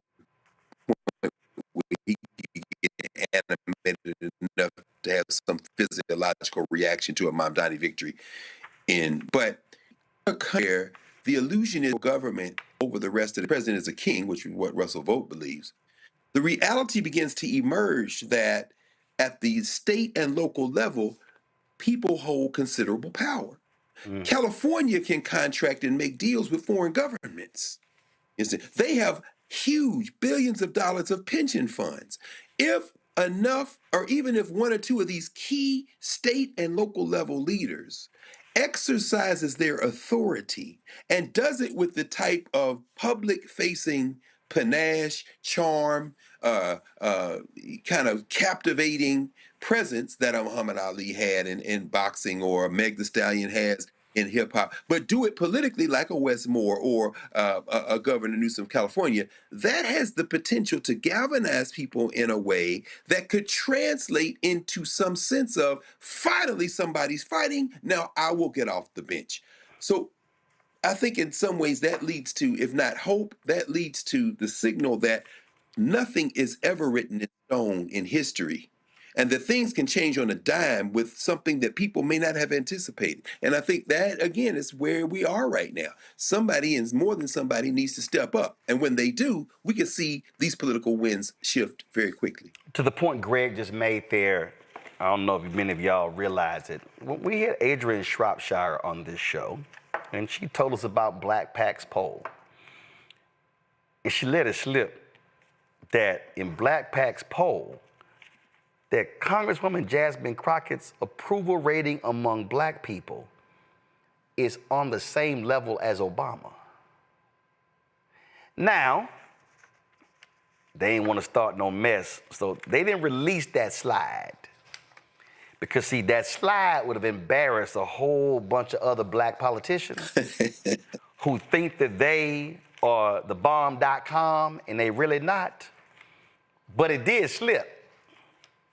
And see, to Greg's point, that's what Trump was afraid of. See, Reese made the point earlier about Representative Jelanda Jones. See, Black folks are responding to fighters because that's our history. Yes. Robert Smalls, fighter. That's right. Representative White, fighter. Ida B. Wells Barnett, fighter. I mean, we can walk through Martin Delaney, fighter. Denmark Vesey, fighter. Oh, y'all gonna burn Mother Emanuel down? Damn that, we gonna rebuild it. Oh, y'all gonna burn Greenwood down? Yeah, we about to rebuild this. See, that's what they're afraid of. But I need the folk watching to understand they not afraid of weak and meek. Donald Trump in 2017 stood up and said to Black people, thank you. Thank you for not voting. That should have sent the blood boiling of every single Black person in this country, because the man was saying, y'all lazy ass bums who didn't vote, oh, I appreciate y'all for staying at home. He insulted the ancestors by doing it. And see, I know there's some people who sitting here saying, oh, that Gavin Newsom, he too slick. You know, he ain't got no shot. But he had a news conference today, and they dropped this ad right here. And I'm with 100%, roll it.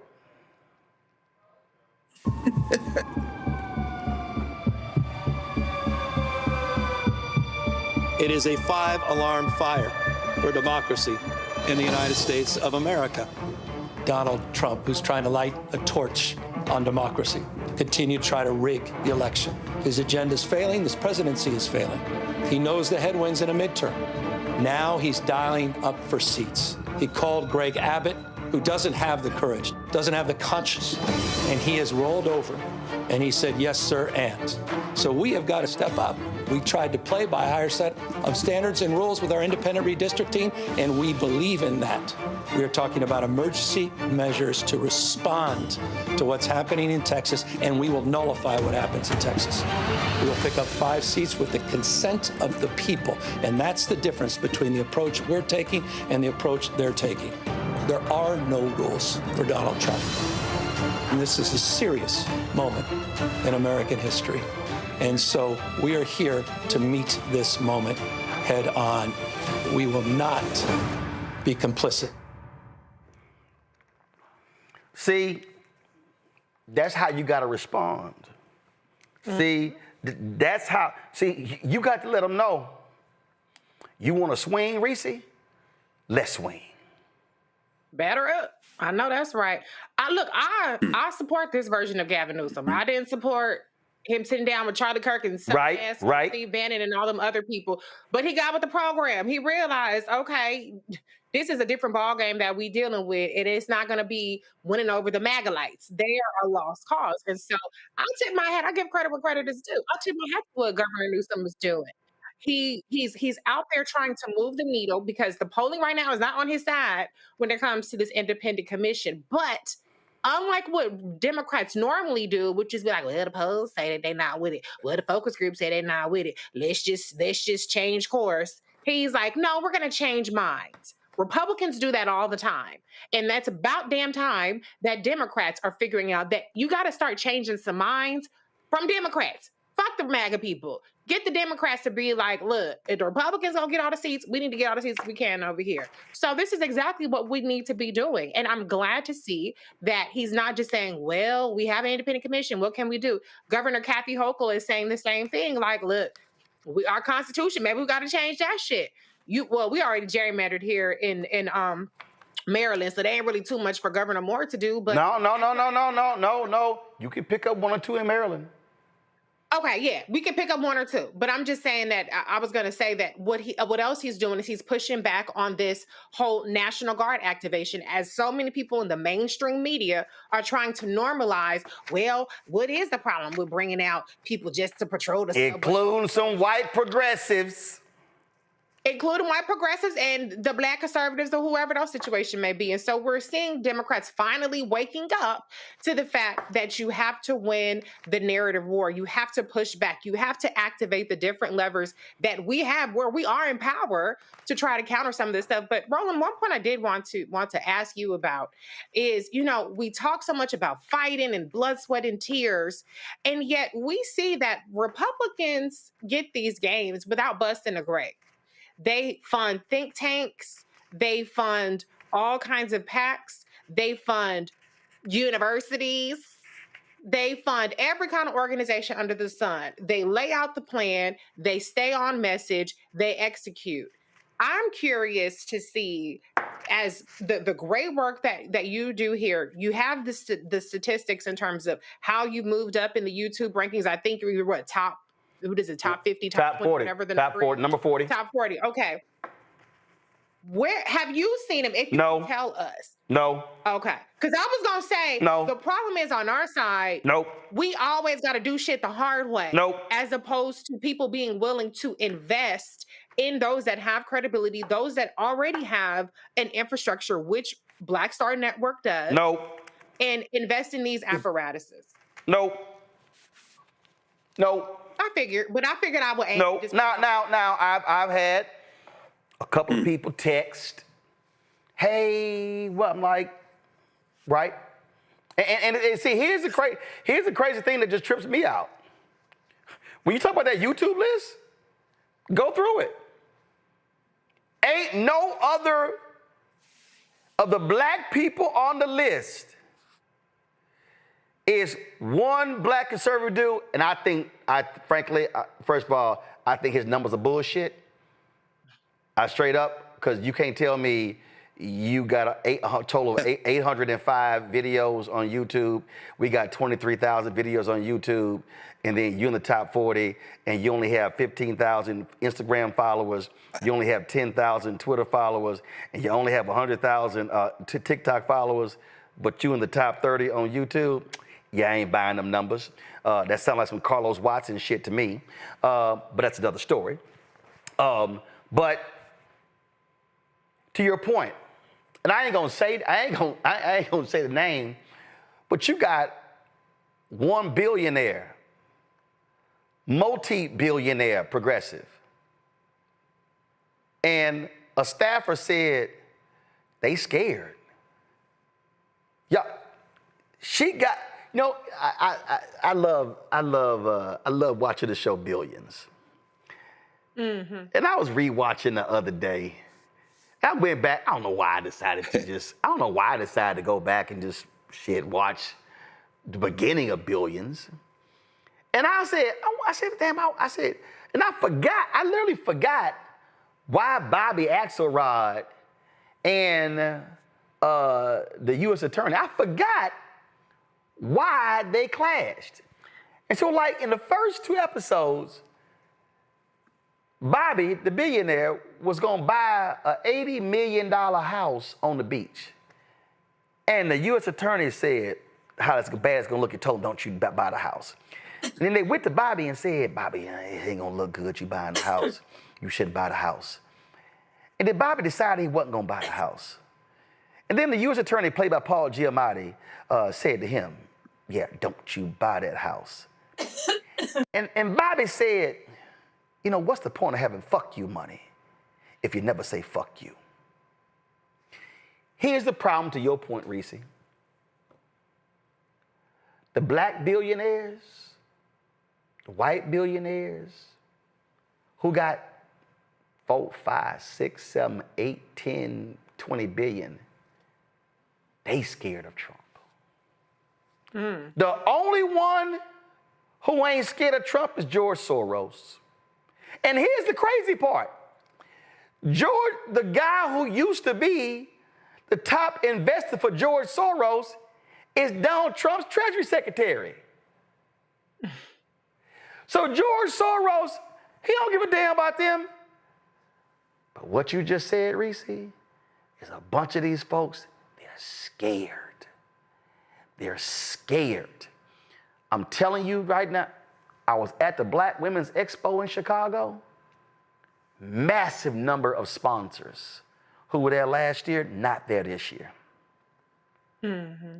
They came to Mary Green and said, could you take black out of the Black Women's Expo and just call it the Women's Expo? Straight up. Companies are scared. Greg made the point earlier, Harvard buckling. Donald Trump said, I am going to take the power of this office and I am going to attack every single institution and I am going to bring all of them to heel. And he says, I'm gonna attack academic, I'm gonna attack media. So Disney settles, CBS settles, they all settle, and now they're all scared. And I had to, and all this is happening, and you're sitting here going, well, damn, your ass got $5 billion, you got $10 billion, you got $20 billion, and you scared? And that's what's going on. And after all that talk, Reese, about, how we need to fund the infrastructure and we got beat this, that, and the other, silence. Silence. Crickets. Crickets. And I'm sitting, and I'm talking about, I go to all the institutions, labor institutions, all these other particular groups, and I'm just sitting here saying, okay, all right, let's see what y'all gonna do for 2026. And see, Reese, I done already made it clear. I done made it clear, Greg. If y'all think that I'm gonna take a crumb and go, this is a great meal, I said I will keep my black ass at home and do the show from the crib. Because you will not see me extend myself. I have an entire game plan. I have a whole game plan on how we can broadcast all across the country. There are 4 people right now who I have in my back pocket who I can hire to host 2 daily shows. I know exactly how much it's gonna cost to pay them. I know exactly a couple of them. I haven't even approached them yet. I already have the exact plan. I have a plan in place right now that if we got a $5 million infusion annually for the next 3 years, I will hire 40 people. I already have the plan. But what I'm not going to do is overextend myself on the possibility of getting a check. Right. That's not going to happen. That's not how we've remained profitable and kept our doors open and not had to lay off staff. But let me be real clear. Oh, we are ready to swing in 2026, but I've made it perfectly clear to black folks and white folks, don't think you're going to get me to leave this office and have my staff leave this office if you are going to put pennies on the table. Greg.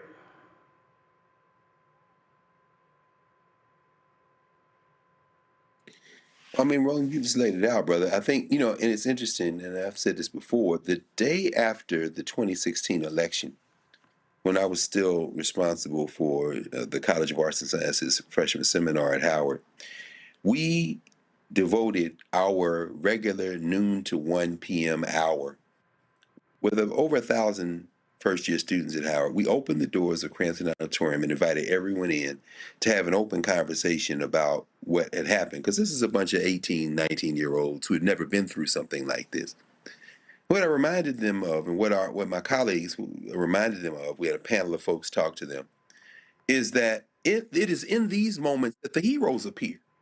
Ida Bell Wells appeared not at a high point in African experiences in the United States, but during the nadir. This is the point where you see the heroic figures.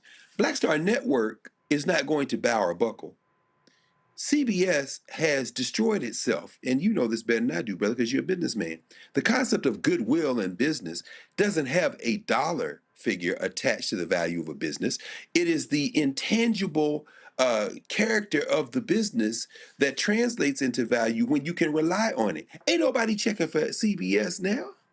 What you did to yourself through 60 Minutes, look at ABC. It starts with George Stephanopoulos and a little bit of payment, and then it continues and trends forward. When you call yourself appeasing and bowing down by what you did to Stephen Colbert's CBS, and then you've got this religious zealotous clown, Brendan Carr, at the FCC, who's not satisfied. You got them, as you mentioned at the beginning of the show, trying to swap out the PBS, this right-wing online curriculum development business. At the end of the day, the Black Star Network's strength is in its truth-telling capacity. As these things continue worse before they get better, more and more people will look to those places that they can rely on to tell the truth. Donald Trump was called the best friend by the person who's a convicted child rapist. He's my best friend. He's my best friend for 10 years. His henchwoman, who participated in these sex crimes, is now been moved to a minimum security prison, and clearly that they're lining it up for her in exchange for not opening her mouth to walk at some point. But one thing is clear. If you're going to report this in some kind of both-sidism, some kind of bizarre propping up of a madman, a convicted felon who fomented the worst case of violence in the history of Washington, D.C. on January the 6th, 2021, then you've lost all credibility. You call a spade. You tell the truth as you see it. You surround yourself with truth tellers and continue to ply forward. You don't have to worry about having to do the show from the crib. Because guess what? That's the thing where people say, if you touch this one, we've got something for you.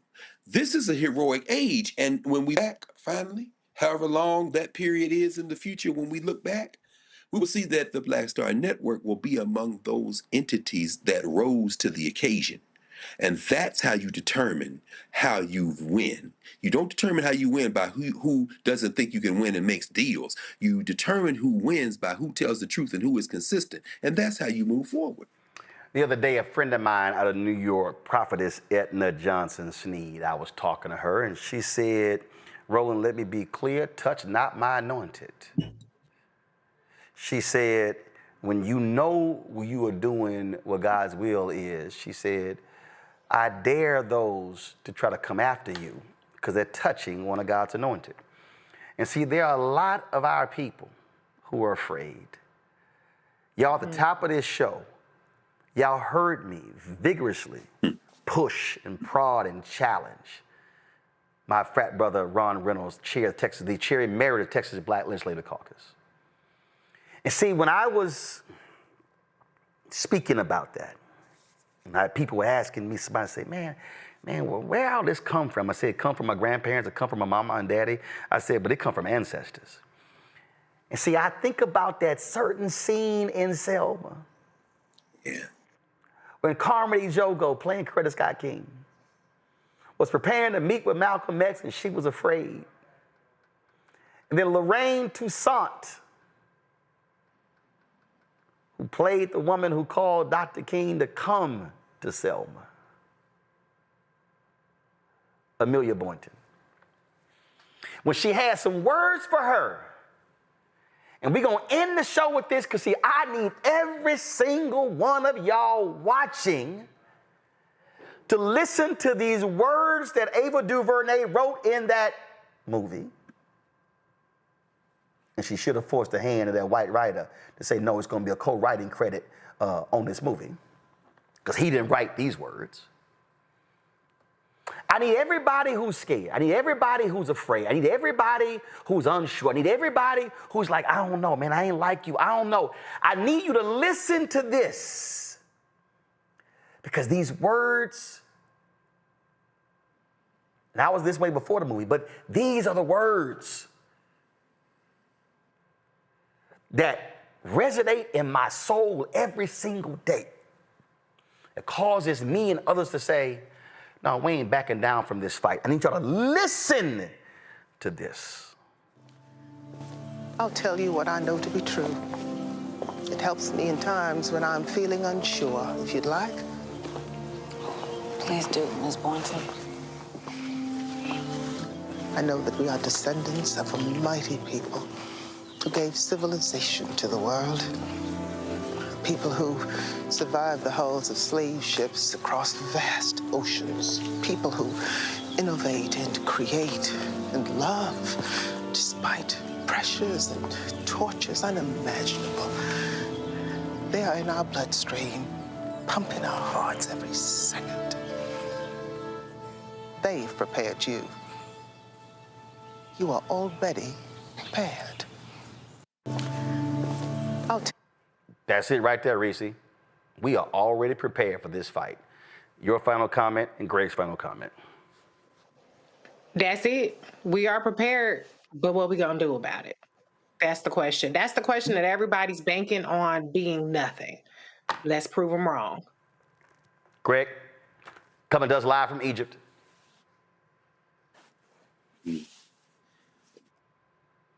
I echo Roland, and that's why I'm here. That's why I'm here with about 130 people from all over the United States and from the continent of Africa. A shout out to my man Yopareka Somé, one of the, if not the baddest Egyptologists on the African continent, who's come to us from Kenya. We're here for the very reason that we just heard Lorraine Toussaint portraying the great Amelia Boynton Robinson, what she said. We are the descendants of the people who gave the world civilization. In fact, we are the descendants from the people who gave the world people, the first people. Every person who ever walks this earth, no matter how crazy they have become, you came from the womb of an African woman if you trace it back far enough. This is light work, what we're facing right now. It doesn't mean it's not lethal. It doesn't mean it's not dangerous. It doesn't mean that it won't be easy. But it does mean that we've seen much worse. And that the worst that we've seen is in recent memory and recent history. All we have to do is remember, as Marcus Garvey said, what people have done, people can do. And remember that your people are the people that made people possible, that created everything, that laid the foundation for everything that will ever be on this little ball we call Earth, and that we can make the changes necessary to transform the society we live in. We've done it before, and we can and will do it again. Folks, y'all have heard me on this show often reference my parents and the work that they did. And you've heard me talk about that. Earlier, I was in a chat. We were having this conversation. And I was saying to them repeatedly why this is personal to me. What did I say earlier? I'm 56 years old, 57 in November. 7, 8, 9, 10, 12 standing outside of election polls at the Clinton Park Recreation Center, handing out campaign material for whoever was running, who my mom and dad had told us we gonna hand stuff out for.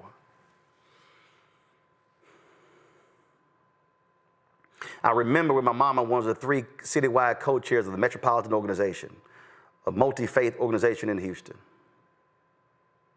And I remember being on the bus with her going to the Austin, the state capitol, for a rally on a Saturday. I remember a mayoral debate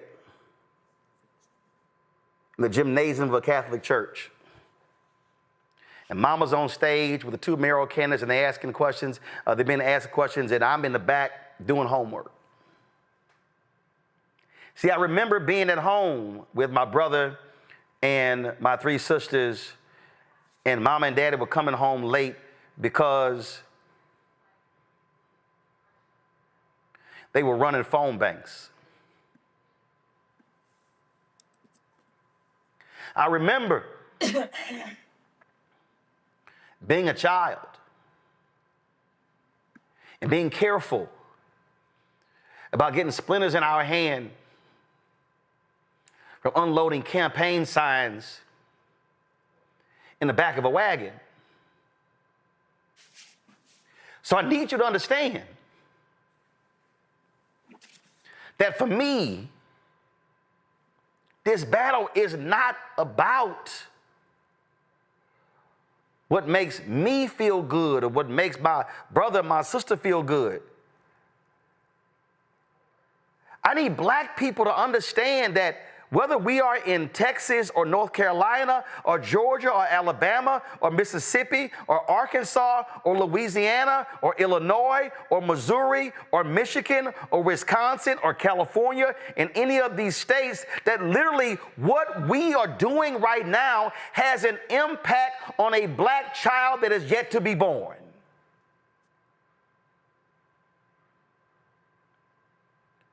So when the Polaroid revolutionary workers, when they were fighting against apartheid, y'all, I was 2. And it wasn't until I was in college when Nelson Mandela got released. These folks lost jobs. And when we're sitting here right now, talking about planning our next trip to Martha's Vineyard, going to Cannes in the south of France, talking about what our plans are for homecoming at HBCUs.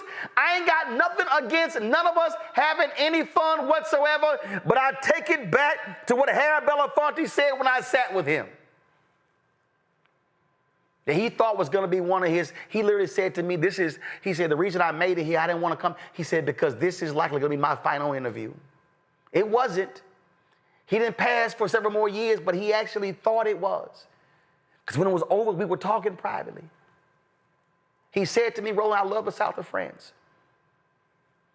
He said, but the reason I'm still here, because I am here to fight to make real what they put on paper, because this is also ours. And so I don't give a damn if those fascists are 2 blocks from right here. Somebody said to me, man, ain't you scared of the MAGA people? I said, we 2 blocks away. They know where we at.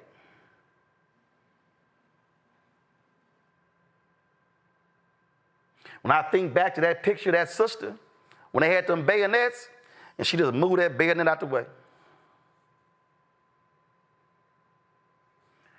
There's got to be something that black folks today give a damn about that is so real, that is so potent, that is so powerful, that they say, you know what, I got to block all that crap out because I got to fight for somebody I don't even know. I am a student of history, and I'm telling y'all what we are looking at right now is no different than what happened after Reconstruction in 1877. Don't take my word for it. Go do the work. Go look at how they invalidated the civil rights law passed in 1860s and the one in 1870s. Go back and understand Plessy versus Ferguson. Go back and understand the black laws. Go back and understand what took place. Go back and understand that 1890 Constitutional Convention in Mississippi where they said, oh no, it's too many niggas getting elected. Go back to understand when black people were a majority of the South Carolina legislature. And go back and look at what happened in Wilmington, North Carolina, when white fascists, not the KKK, but the red shirts, when they said, we are going to overthrow a democratically elected government, and they ran those black people out of that city. There is a direct connection between what happened then to what happens now. And when they say, let's make America great again, that is what they're talking about.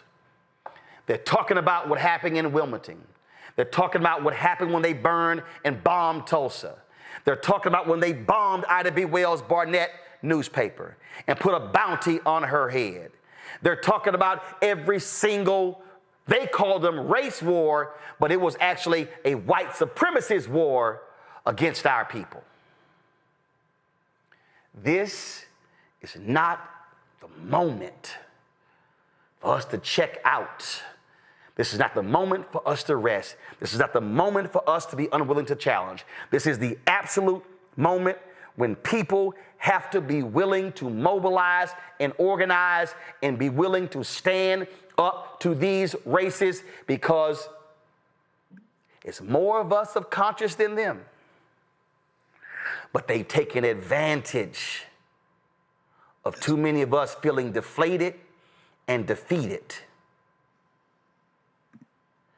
That this moment you've got to make a decision which side your ass gonna be on. And if you are unwilling to engage in this battle, I have one simple request. Get your ass out of the way so we don't have to run you over. Because we are not satisfied with what is happening right now. And I'll be damned as long as there is breath in my mama and my daddy's body and my body and other people of conscience, we're going to fight these folk to the end. And we will haunt their ass in death. Greg, thanks for joining us in Egypt. Reese, thanks for joining us as well. Folks, your support for this show is critical. I was literally sitting here, y'all don't even understand why this is happening. I picked up last week. These are money orders. These are checks. These are more checks of folk who don't believe in Cash App, Venmo, PayPal, Zelle, but they send money orders and checks. and I appreciate every single one. And I had to sit here and open the envelopes today. I had to sit here and sign the back of these envelopes. I got to take a picture of each one and deposit in, so it's going to take me some time to do so. So Etna Doggett, you sent me an email. I have your check. I know it was sent July 24th, but I told y'all when y'all send checks, y'all got to give us 2 months to process them because, y'all, it's a whole lot right here. And we've had folk out here who've been supporting us from day one, and we appreciate that. September 4th, we'll celebrate 7 years. You heard Reese ask the question, and yeah, we don't have billionaires and millionaires cutting us checks. And it's a whole bunch of millionaires and billionaires out there. Y'all say, man, what about those black folks? They do not send us checks. They do not send us direct deposits. They do not send us anything on PayPal, Zelle, Venmo. We exist because of regular, ordinary folk who believe in our mission. And so if you support this show, you support this network, if you support us speaking truth to power, if you support us being able to pay staff and being able to afford the rent on this place and the live view and all those different things, if you support all of that, we need your support. I didn't say we want your support. We need your support. Because there's no other black-owned media company that's doing what we're doing. Not one. There's no other black-owned media company that has a nightly digital news show. Not one. We've got 4 other shows. We're trying to launch new shows. So your support is critical. If you want to support us, first of all, Cash App, what did they do? They changed their rules. So if you want to support us via Cash App, use the Stripe QR code. It's right here. Click the Cash App button and contribute. That's the QR code right there. You see it. If you hear us right now, go to RolandMartinUnfiltered.com and you can access this. If you want to send a check or money order, if you don't believe in electronic stuff, we'll do that. Make it payable to Roland Martin Unfiltered. That's how the bank account is set up. It's going to pay for all of our shows. P.O. Box 57196, Washington, D.C., 20037-0196. PayPal is R Martin Unfiltered. Venmo is RM Unfiltered. Zelle, Roland at RolandSMartin.com. Roland at RolandMartinUnfiltered.com. Y'all take a screenshot of this right now. Seriously, take a screenshot of this right now. And I want y'all to post, it's more than 4,000 of y'all on YouTube alone. I want y'all to post this on every single one of your social media channels. I've never asked y'all to do this. I want y'all to post this, take a screenshot right now. Post this on every one of y'all social media. Pull up the Cash App right now. I want y'all to take a screenshot of this as well. I'm gonna post both of these on my social media accounts. Y'all can grab that as well. Because I'm telling y'all, we are building something that's vital. Somebody says, Roland, take care of yourself. Y'all, I was on that treadmill today, 3.5 miles. We're going to keep doing that. I got a protein shake right here. I'm doing that right now. So you see it right here, so I'm trying to do that. But again, Cash App, use Stripe. You can use that QR code for credit cards as well. Take a screenshot, post it on social. Again, checks and money order, make it payable to Roland Martin Unfiltered. P.O. Box 57196, Washington, D.C., 20037-0196. PayPal is R Martin Unfiltered. Venmo is RM Unfiltered. Zelle, Roland at RolandSMartin.com. Roland at RolandMartinUnfiltered.com. If you have not downloaded the Black Star Network app, we want you to watch the show on YouTube because we generate more money there. But we have the app as our backup in case anybody says we can't post our content. So download Black Star Network app on your iPhone, your Android phone, your Android TV, Apple TV, Roku, Amazon Fire TV, Xbox One, Samsung Smart TV. We want you to, of course, get my book, White Fear, How the Browning of America is Making White Folks Lose Their Mind. Every dollar of that book goes into the show. You can get the audio version on Audible. I read it. Get that. If you want to support us with our swag, you want to get our shirts, all that sort of stuff, go to shopblackstarnetwork.com. We got rid of the other company. We're not using Custom Spring anymore. We have a new partner with our products. Go to shopblackstarnetwork.com. To support the black-owned products you see on my set right here, all of these are black-owned products right here. And they're all on the website. You can go to shopblackstarnetwork.com to see all those products. If you don't forget our audio podcast, we're on all the platforms. We use iHeartRadio. They distribute it out to Spotify, Amazon Music, Apple Podcasts, iHeartRadio as well. And don't forget, download the app Fanbase. We need to build up this Black-owned social media app. I need all of y'all downloading this app. And if you want to invest, get more information at startengine.com/Fanbase. Folks, again, I rock today purposely. This is the quote from Shirley Chisholm, unbought and unbossed. That's who we are. That's how we roll. We can win, but you cannot win a fight if you do not fight back. I'll see you tomorrow, right here on the Black Star Network. Holla!